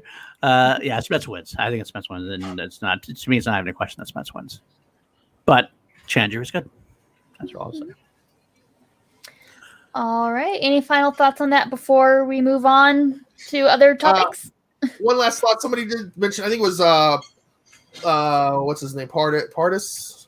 Party Jack. Party. That was a promo for Smets, and that's why there was no Chandra in it. Yeah. Can we But get where's Chandra's promo? Where's Chandra's promo? Like, it's been 3 days since that came out. Like, come on, Nerd Chronic, you can whip some stuff up in like 3 minutes. Let's do it. Come on. Just have him doing some dances or something, wearing a bear suit or something. You know. What's that bear? The Wookiee, Chewbacca. The talking bear. Okay, talking bear. Okay. The talking. Space movie, the wizard movie. I got you. Space Wizards. Okay. All right. Yeah. If that's it, I think we're ready to start. Right? Yes. What was that? We all did. Yeah. All right. We still have some credibility left. Yeah. All right. Ready to talk about stuff we have coming up on the channel this week, starting with tomorrow, Paul. Well, first one I say I did Seal to the Future. And we do have a future picture after Drew Ghai faces Ben Bateman for the second time. That Drew goes into the future. We do. I found a picture from the future. I want to show you. Schmoedown gave me a picture from the future. Schmoedown Beauty.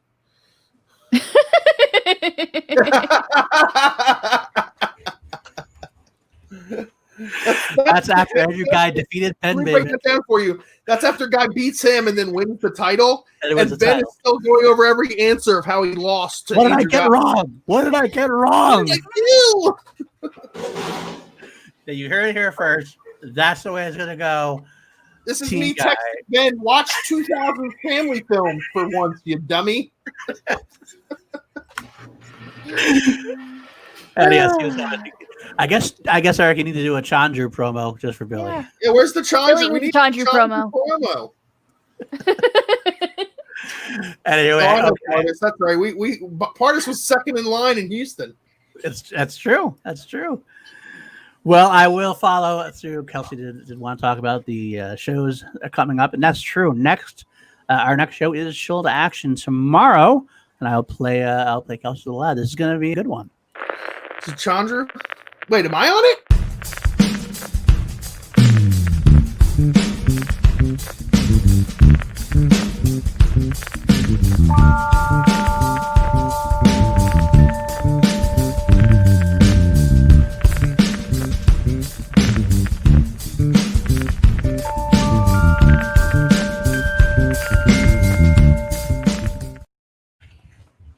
Wow. Yeah, we're having Ken Knapsack on the show. Something I've been waiting for. The actor who played me in a amateur hour film? I did. Amazing.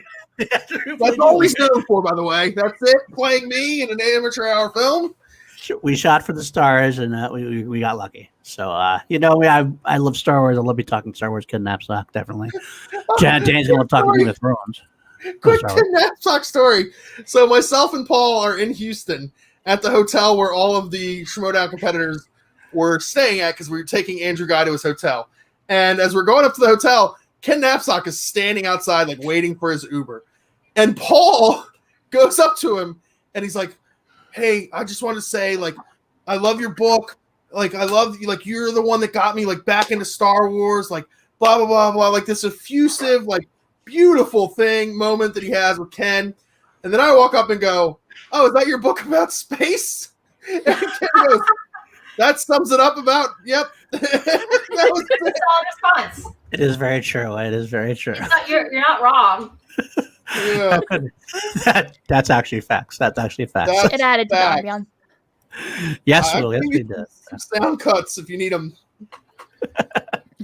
I'll take them. That's what the promo is going to be, is just me screaming. Yes, I'm looking forward to that. I'm very much looking forward to that. So that's tomorrow at 8:15. We're back to our regular time, 8:15 Pacific. 8:15 Pacific. Awesome. And then later this week, Alex, are we doing something fun with Schmoebates? We are. I'm still not entirely sure about the guest. Sorry, one of my co-hosts, so that will really determine theme, honestly. So it's either going to be a dungeon specific episode, or alternatively, it's going to be an IG. It's going to be an IG tournament debate. So it's going to be really fun. Now that we're finally wrapping things up, with IG tournaments, and it's going to be really fun to see how that's going to play out. On Wednesday, I'm going to be having Robert the Spider Parker going up against his faction mate Eric Zipper in some debating. So I'm pretty excited to see, that, because they're both awesome people, and they both obviously played for represent the same faction in the IG tournament. So color me curious. It's going to be a fun one for sure. Oh, that's gonna be fun. I love those guys so much. And getting them to they're doing so good. They're so cool. They're so cool. They're just so cool. It's like they're so casually cool. It's like, oh, give me that coolness. Can I have it? I be that cool? Teach me your ways. Give me it's a cool town. I want it. Exactly. All right. And then, of course, we'll have breakdowns and things as matches show up. But also, if we do a Twitch stream, I'm really hoping maybe we can squeeze in a Twitch stream this week. We will post it on social media, letting you guys know when that is. Hope you guys liked our Twitch stream. It was a lot of fun. It's fun to talk not Schmoedown things occasionally. I mean, we still kind of ended up going back to Schmoedown like 10 times, but it happens. That's what we do. No, we should talk. Our theme is basically just shooting the shit with C2A. It goes a little after dark sometimes, definitely a little bit darker than we usually do, but it's a lot of fun. So go into there, and you never know who's going to show up. We might have some guests at times, and it should be a fun time. Yeah, it's going to be a party. And then, of course, we always have our weekly call to action live on Sundays, where we do what we did here today, which is talk about matches for way longer than we needed to. And challenges galore. Upsets or lack of upsets. Yeah. You're making Every me match upset. is an upset that will be challenging. Alex always makes me upset, it seems. I love upsets. Like, they're my favorite matches of all times. Are all upsets. Ghai versus Merle, Stacy versus Zipper. She actually loves every match because every match was an upset. Honestly, the way it's so weird. She's never in a conversation about really great players, and it's very frustrating. Yeah. Yeah. I mean, no one talks about it. It's so frustrating. So frustrating. It's frustrating. Well, so I think it's about that time for questions from the chat. So go ahead and submit your Streamlab questions. We have been asking all throughout. So yeah, do we miss any? We had one earlier that I thought we forgot. Oscar Romo actually donated, and we missed it because it was during a time when I was yelling at Alex, or Alice was yelling at Billy, or somebody's yelling at somebody. So much. Oscar said, in my life. One of the biggest blunders MTS. I'm not sure what we're talking about, but I want to know what other come to mind. What other blunders in the MTS come to mind? I mean, my favorite blunder of all time. I haven't done this one in a while, but since Billy's back, I might as well play it. Flesh! Ah, Mr. Sam Jones! And like that, he's gone. Yeah. That's my favorite blunder of all. Probably shouldn't play that anymore, though. Honestly, considering. Yeah. He was like that back then too, actually. He loved it when we played it for him. He did love when we played it for him. He did, but he really loved it when we played it mentioned for it. him. He's like, yeah, I just don't like that association with me.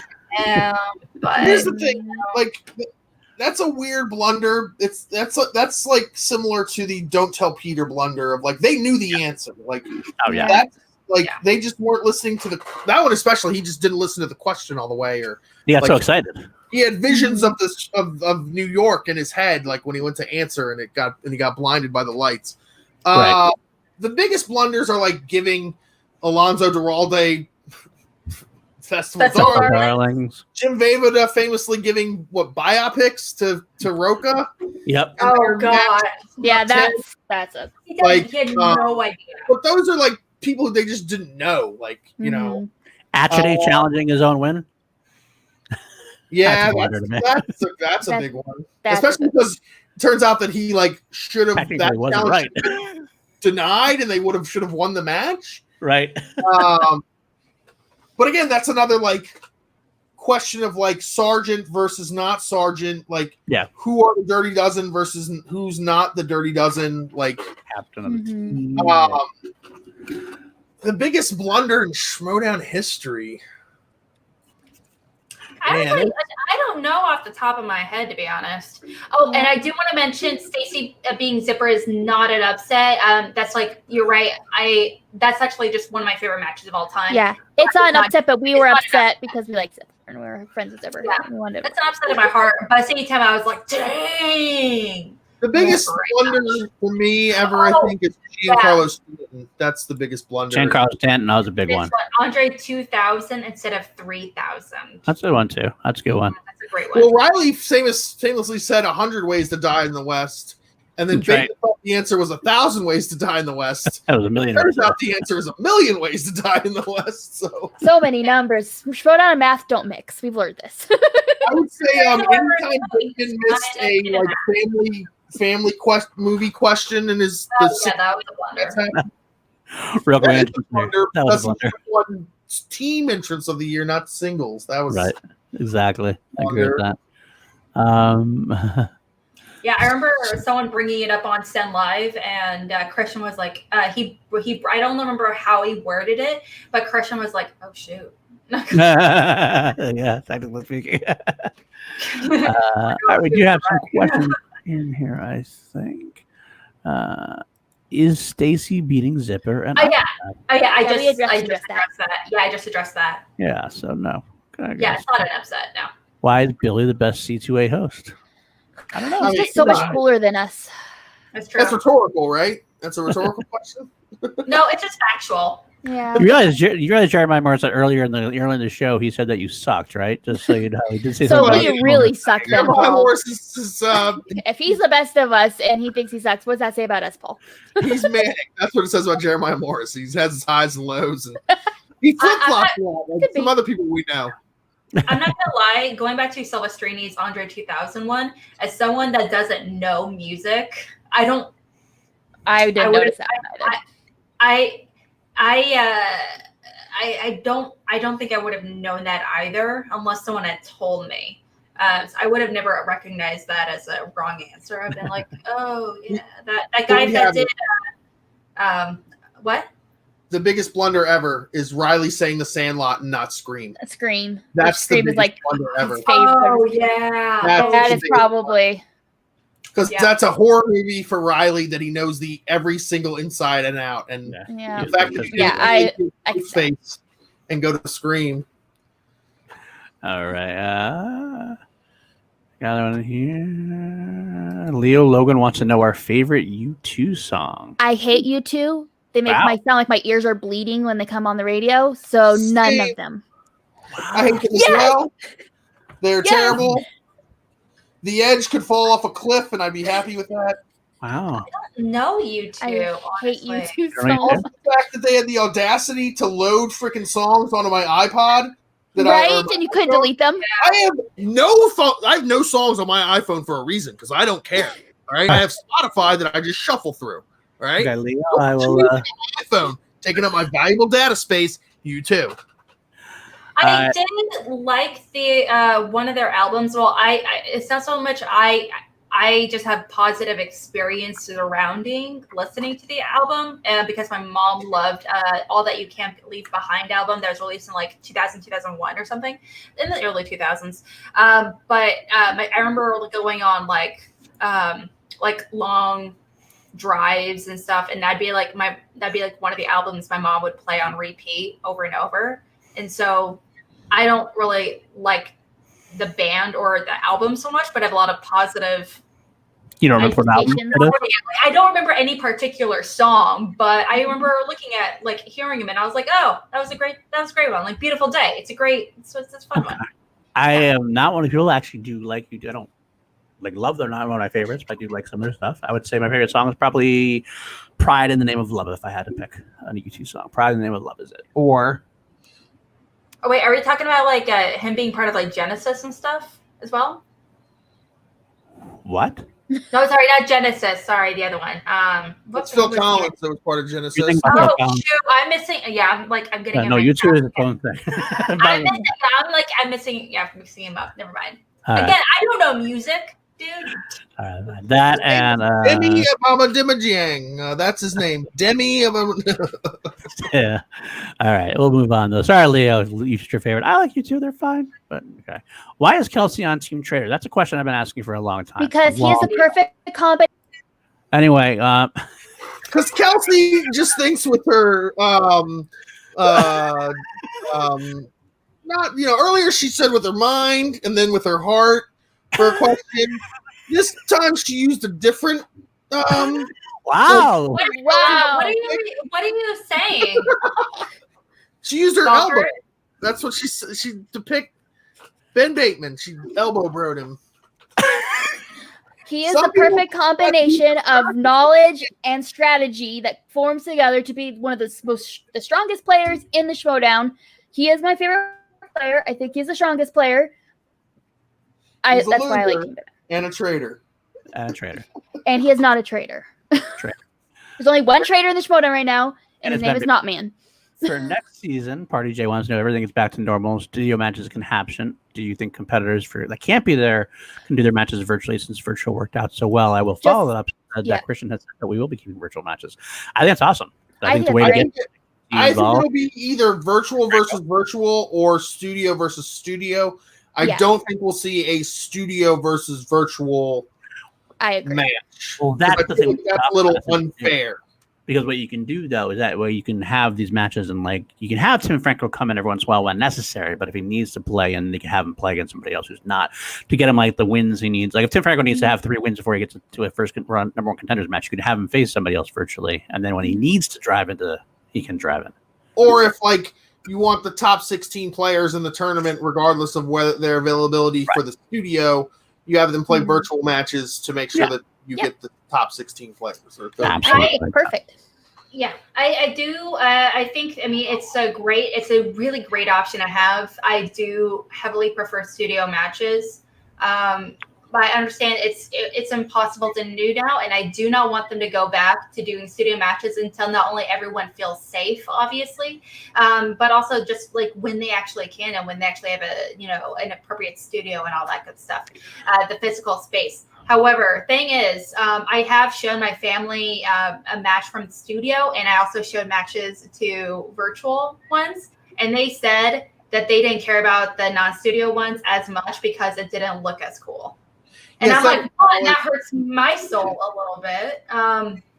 But you rely on other people's Wi-Fi and other people's cameras and stuff like that. There's a lot more variables. I'm it looks fuzzy. It's not as crisp, and there's a lot more rules. I also, as far as championship rounds, I love the buzz around. I know a lot of people love the new one, and I agree. It's really great. I think it's a great option to have, but I love that buzz around so much. But I just think there's a certain, I just love the sphere of that actual event space as well. And I just don't think as great as having virtual events and everything they are, I just doesn't do it as much for me personally. I have a question for you guys. So we just had the Roca. Absolutely. We just had the Roca versus Irwin match. If it hadn't been for the pandemic, more than likely that's headlining a live show, right? Yes. Number 1 contenders match. Do we think the outcome might have been different in a live event because there's a crowd? There's momentum swings. The crowd kind of can get behind. We know Roca performs for the crowd. Honestly, I think so. I think it could have affected things because Roca is definitely that that audience would have been just a sea of pro Roca because Roca's just he's got the Outlaw Nation and everything like that. So, and I think he definitely feeds off that energy. So I could have. Also, affected it. Merle has never lost at a live event. But hypothetically, what if he has a championship match that's virtual and he loses? Hypothetically, so that would just be kind of a weird thing where you would kind of realize he thrives no matter the environment.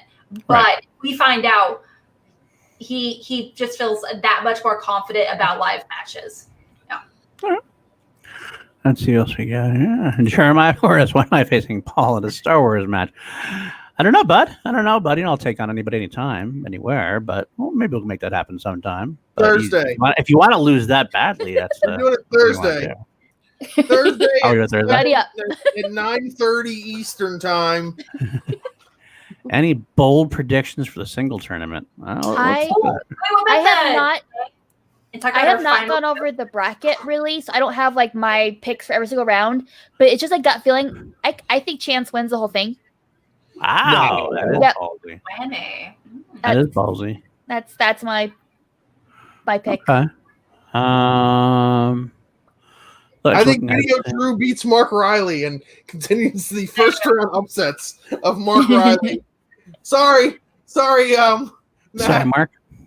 Sorry, no, not sorry, Mark. Sorry, Matt. What about narrowing it down a little bit? Because I just looking at this, I'm like overwhelmed looking at all of the potential outcomes. There's a lot to dive into. I can't even find Chance.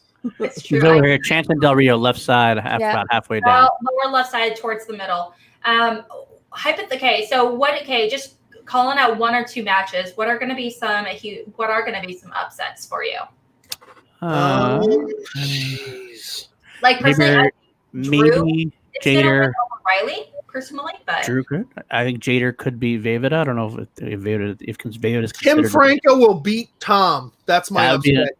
That's a good match either way. Yeah, that's gonna be a great match. I'm in the same mindset. Absolutely. Possibility of an upset: Robert Montano beating Jeff Snyder. That's a possible upset for me. Yeah, because he's had perfect rounds in the past. He's done well. I think it definitely puts possibility. I don't know, Atchity and Andreyko should be a good match. I don't know if there's an upset there. I think Andreyko wins that match. I do too, but Atchity could. I think yeah, for sure. I'm gonna say Mark Andreyko wins this tournament. You think so? It's time for Mark Andreyko to break through in the singles environment. I think Mark Andreyko wins this tournament. Okay, that's good. That's a good call. That's a possibility. I would love to see. You know, what I'd love to see. I would love to see a rookie win it all, like someone we haven't seen yet, which probably not going to happen. But Barbarian or Adam Collins. Barbarian is a definite chance. Let's not call Barbarian a rookie, all right? Okay. Barbarian. There's rookies and there's rookies. After he beats his first competitor in the first round, his next competitor, who I'm pretty confident he might be going up against, possibly. That's the next person he's going to have to beat in his second round. Now that is going to be interesting. James White.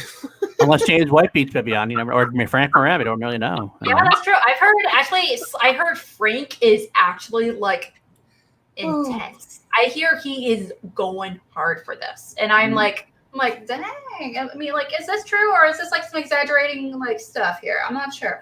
But from what I've heard, Schneigis, he's great.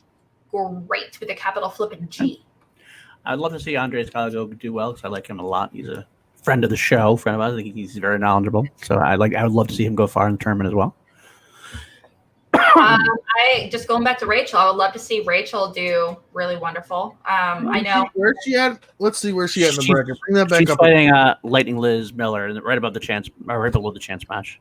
She'd have to face Chance basically. In the second round. Wow. Second round, that'd be tough. And Liz Miller's no slouch either, man. That's a rough draw.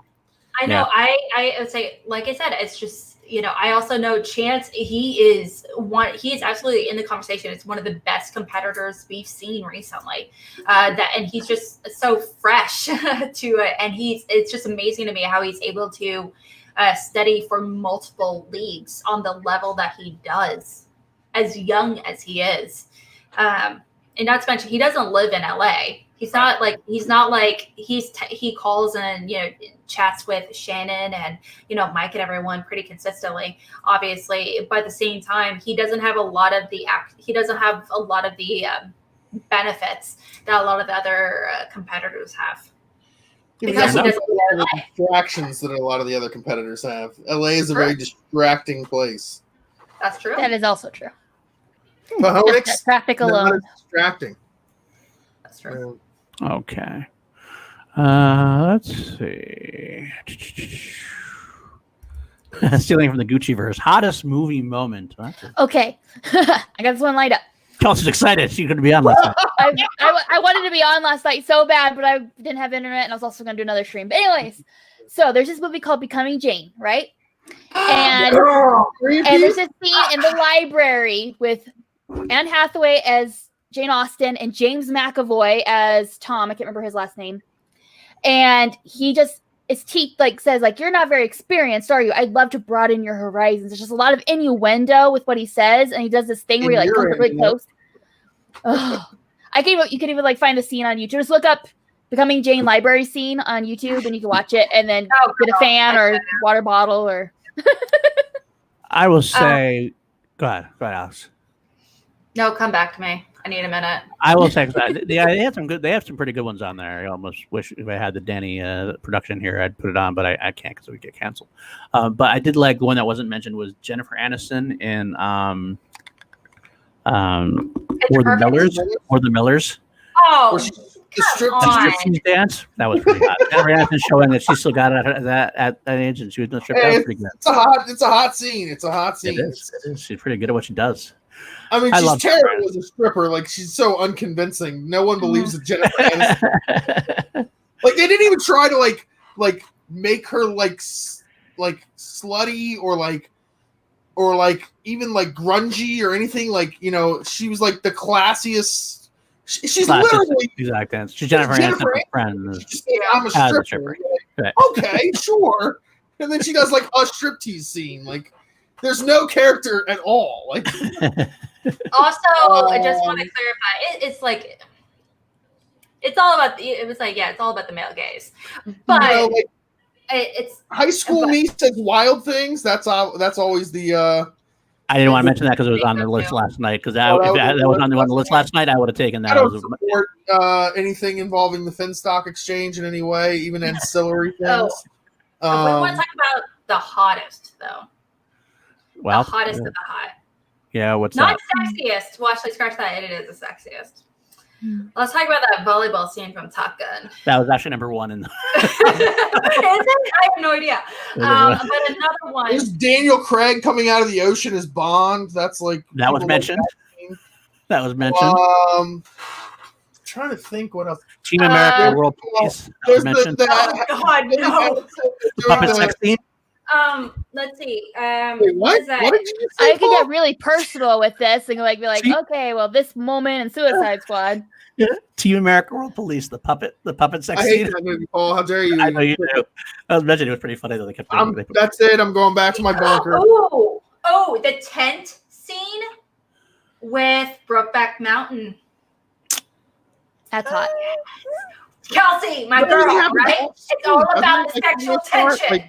It is all about the tension. That's why you think all about that tension. Men think about body parts and slapping things together. So girls, it's that tension. It's that lead up to something.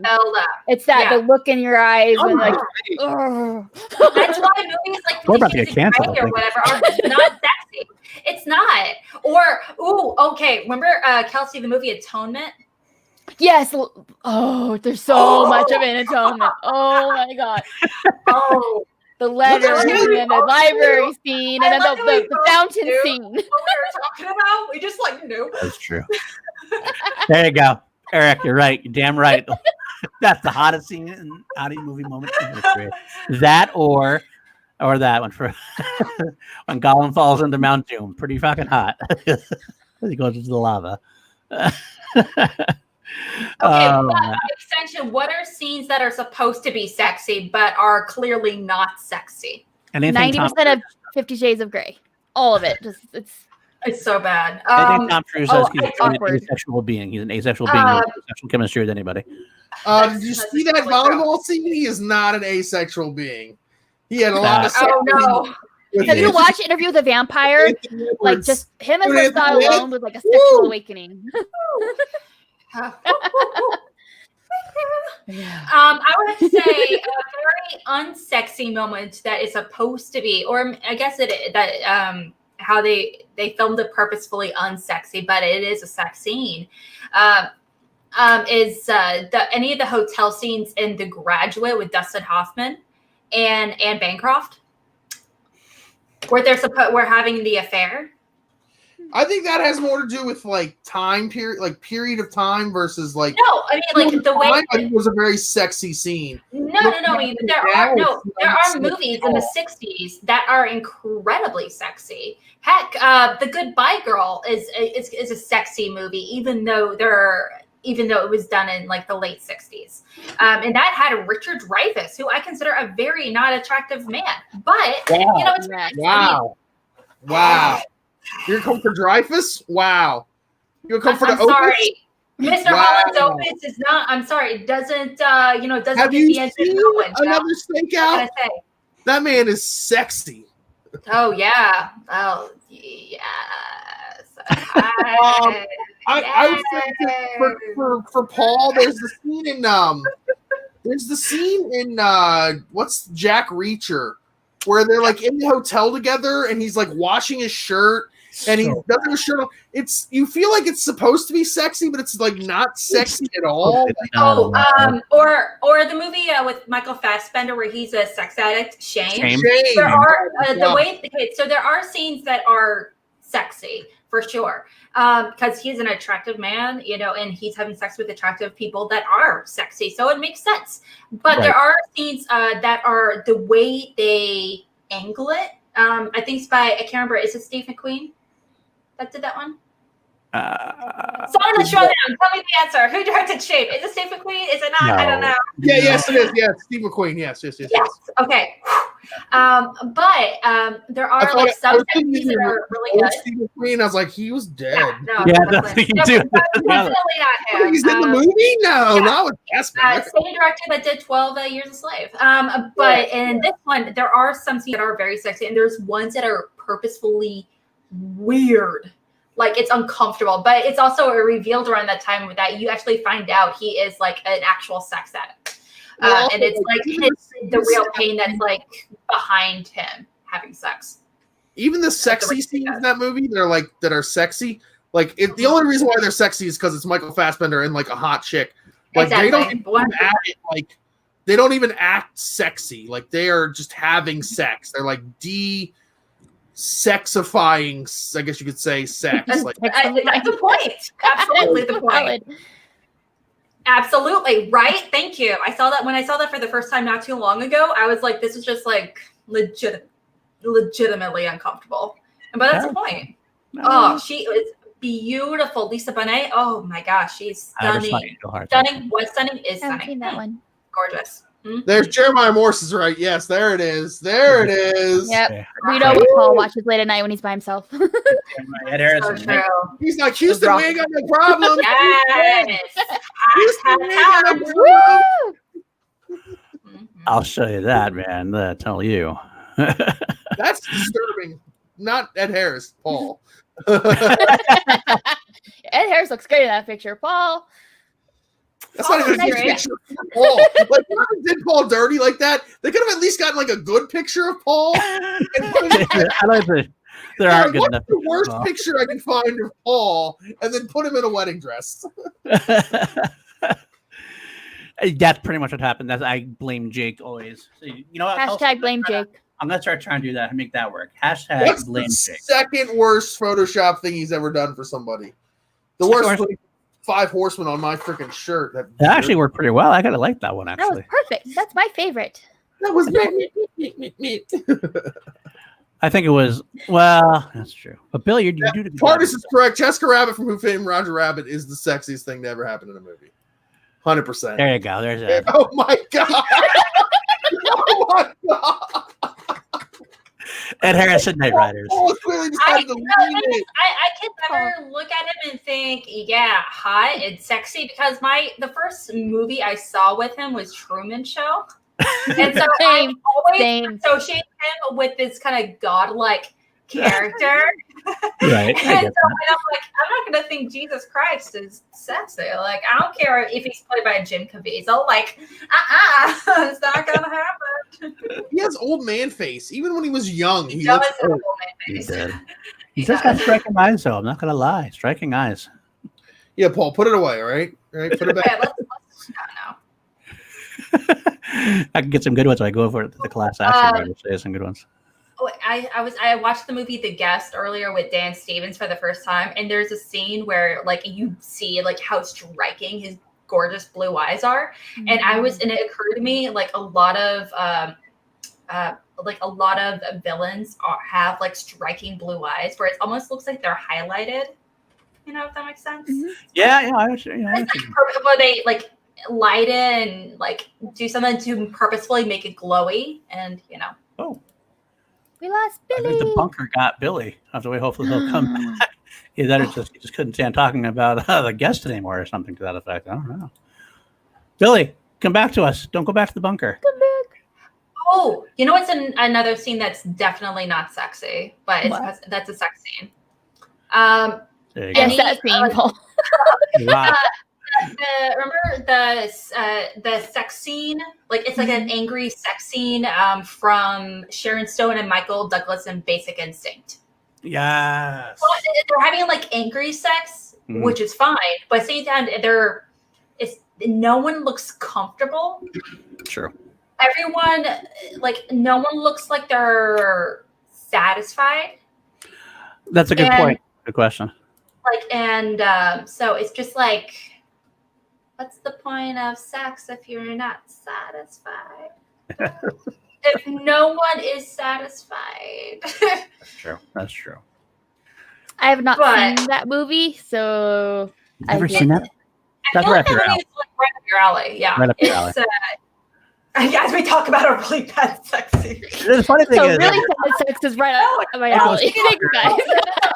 The thing is, there's actually a lot of great scenes in that movie all about sexual tension, and she's really awesome as like a female villainess kind of thing.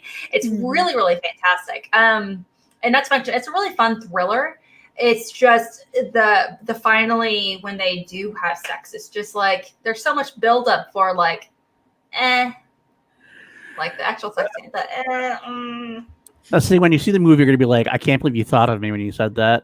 But then you're gonna but then you'll see exactly what we mean and go, "Yeah, you're probably right." So. Yeah. Okay, I'll take your word for it. I'll try not to be insulted. She's also very creative the way she kills people. So, yeah, I like that. True. Very true. I think that's about all the questions we have. Let me see. Except for that one, yes. Thousands.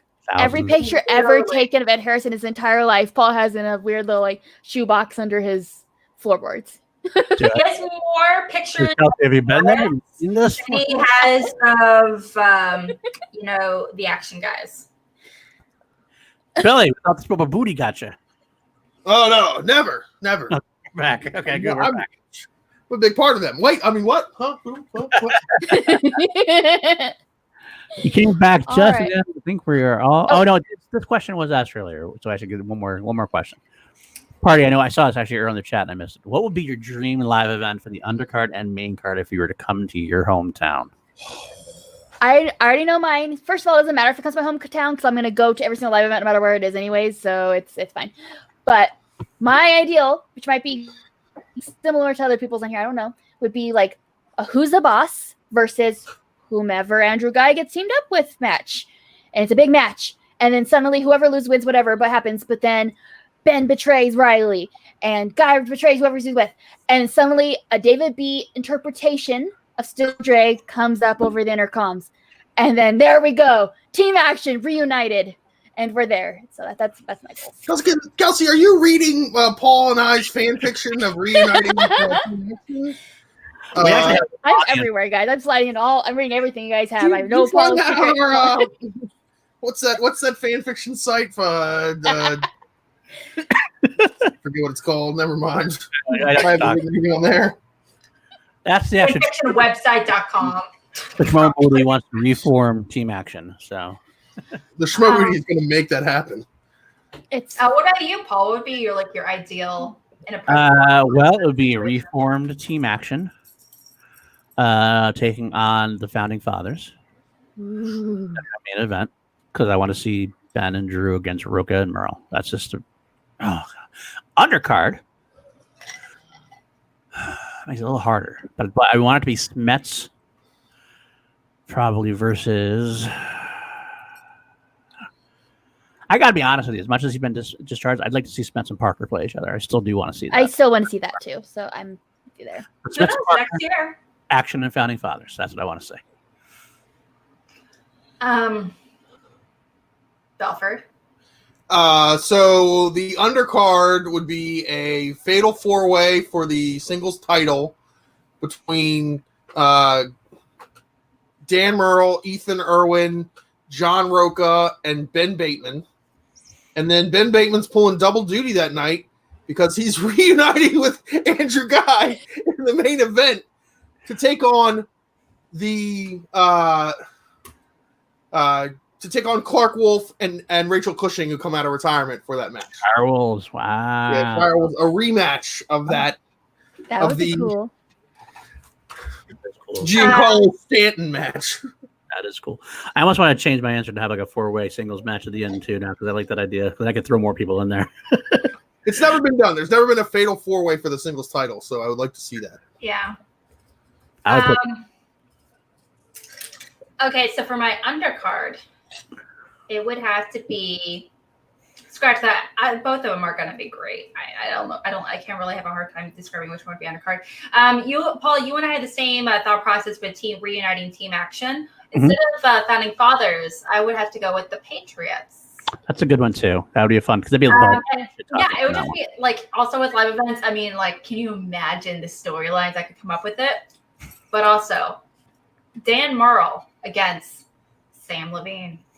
That's another good one too. That would be a good one. Good one again. What could And have one more happened? match for my the opener, like undercard for my match would be a grudge match between Janine the Machine and the greatest IG player of all time, Brandon Hanna. I don't care if it's IG or singles.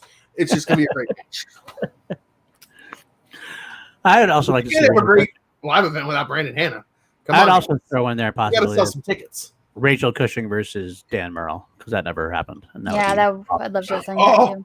No, never mind. I'm changing my answer again. We're having another match. It's gonna be the great for the IG it's title. spectacular. That's happening. So your match is spectacular with just tons Yeah, of we're gonna.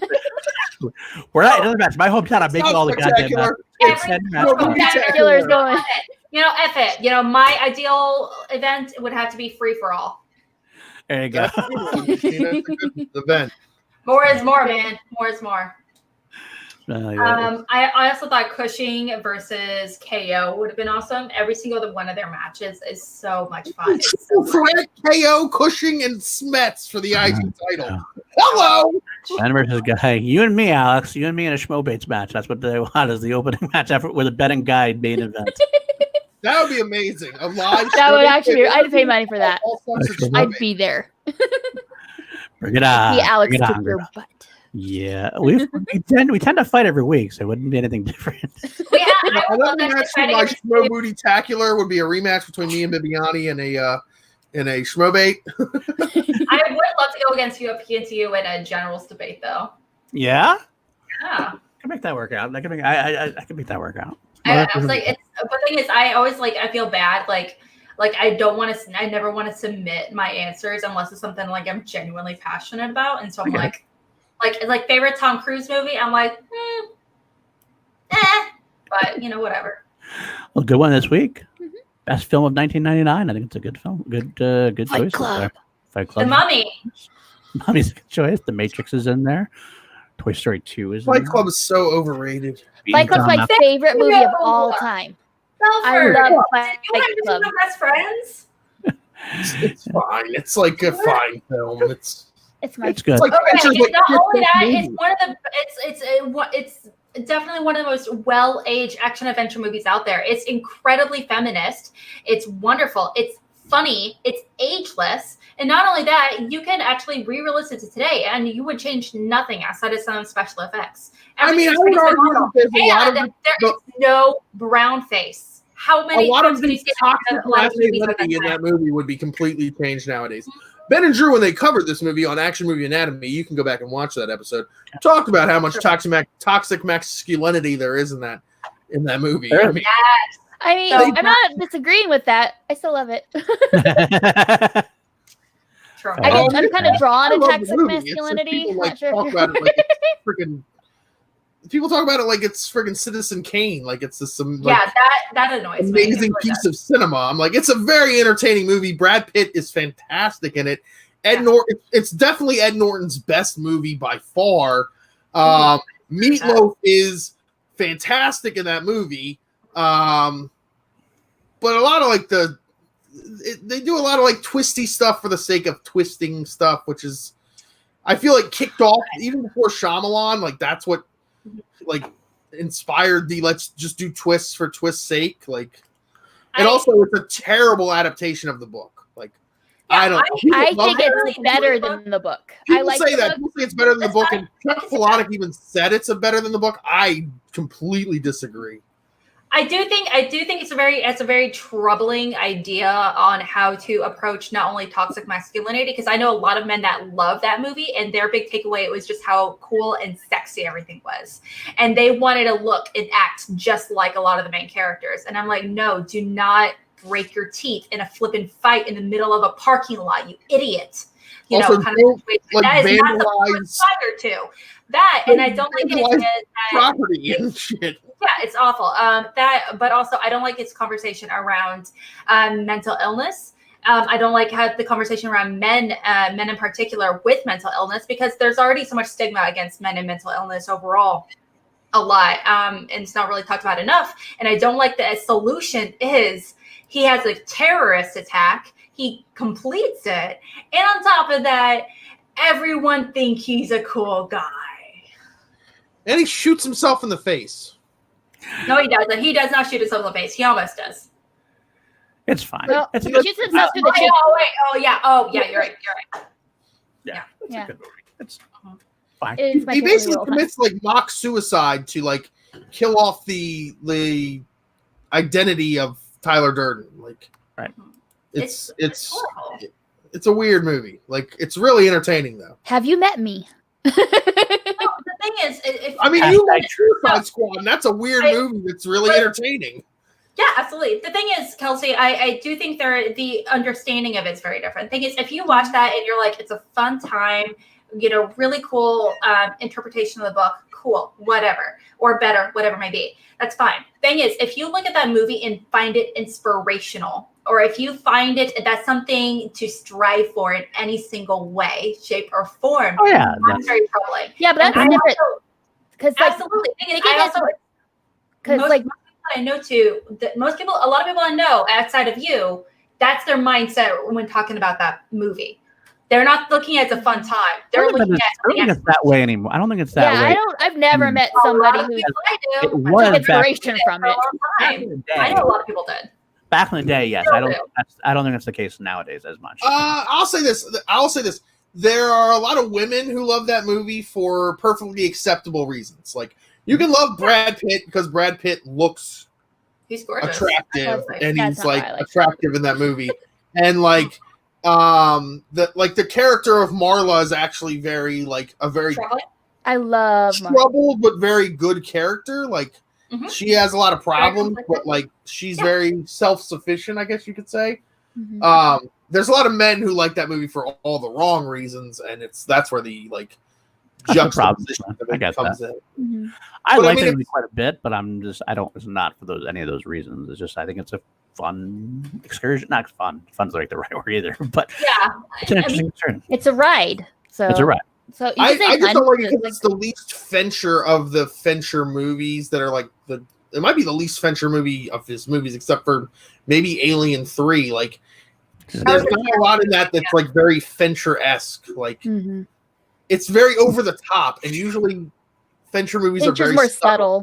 Fincher's my favorite director too. So I would just say the movie that's very probably one of my favorite Fincher movies. Honestly, I know it's kind of considered a hot take, but I thoroughly love Girl with the Dragon Tattoo. That's fine. I enjoyed it. Movie. Yeah, I honestly think it's vastly superior to the European version. I agree. I do think I know a lot of people think it's not as good, it's not as authentic or whatever. It's not authentic to the book, whatever. Either way, it's The Shining. We're not criticizing The Shining for that. But There are shows that will criticize The Shining for that. Yeah, I know that's ours true. won't, but others. But the build up to Lisbeth Sanders' character, the build up of a lot of the characters behind the scenes and everything, I think is vastly superior. Social Network for what? me.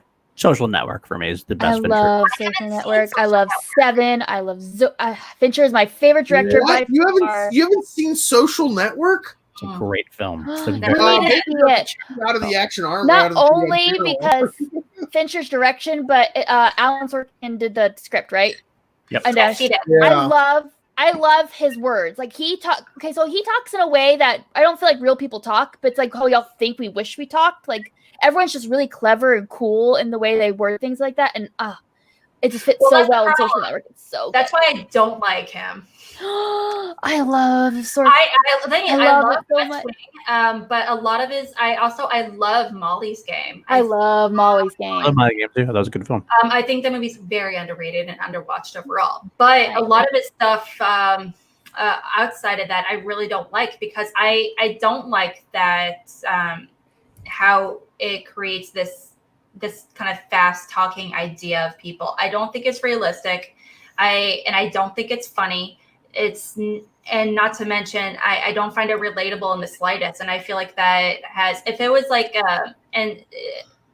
that's just me though. For me, it's almost distracting the way it presents its characters. I mean, I would say it's probably you more than anything else, because like there are movies where like people try to imitate Sorkin or like try to not even necessarily try to imitate Sorkin. They just try to make their characters sound cool. Like Cruel Intentions is like a really good example of that. And I actually like the movie overall, but the dialogue is terrible because they're all just trying to sound cool. And when you try to sound cool, you typically don't sound cool. Right. Sorkin, I feel like his characters sound cool and it seems effortless. Like Yes. it also is sad too that they have like amazing actors who play in his movies usually, and like I would argue Kevin Smith is the same way for his dialogue. Well, there's a few other. Well, let's say I'm like really iffy on Kevin Smith. I'm like very hit or miss. I don't like Tarantino. I think is that way too with his dialogue. It's really don't like. I love Tarantino's my second favorite director.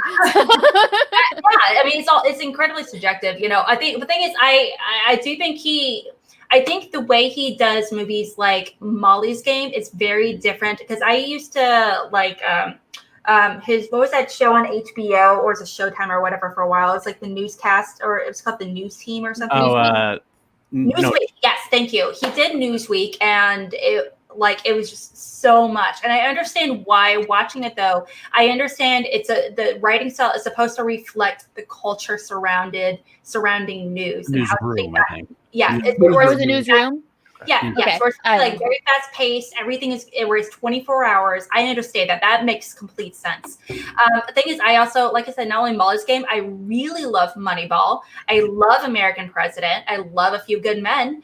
But the thing is, the writing in those I don't find nearly as distracting. You can have moments where you're fast talking and everything, but when every single character throughout the entire plot speaks like that, that's incredibly distracting for me. I think you'll like Social Network. I don't think Social Network does that. I mean, the one character, the lead character, obviously Zuckerberg is very intelligent, talks like that, but other rest of the people don't. Yeah, but it's Jesse Eisenberg. Jesse Eisenberg doesn't ever talk fast, so it's like Ever. This is one of the slowest deliveries in Hollywood. It's like, Aaron Sorkin also punched up The Rock. Jesse Eisenberg. That's a small fact in case you didn't know that. He punched up the script on The Rock, and I love The Rock. So.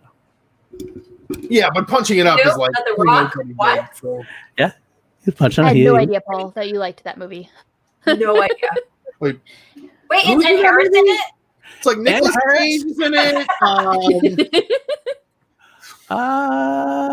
No, Sean Connery's in it. That's right. Yeah, it's a Sean Connery. Yeah, and that guy right there, General Hummel. Why are we bringing up class action on this? So I can bring up the General Hummel picture. Doesn't ring a bell. Doesn't ring a bell. All right, I think that is. Who's like which show we're on so that you can bring up an Ed Harris photo? Yep. Pretty much. I different ones. I could go. We could be on any show we wanted to be on right now. You know what I mean? We could go to. This is why people hate you, Paul. This is why people hate you. We could be on PLD Project. They probably have someone there. We could go on to the Action Industries and Yeah, there's Ed Harris photos in all of these. stuff. I made I won't that. go on.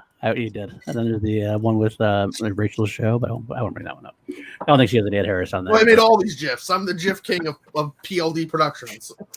You are. You very I much made are. the Kalinowski GIF.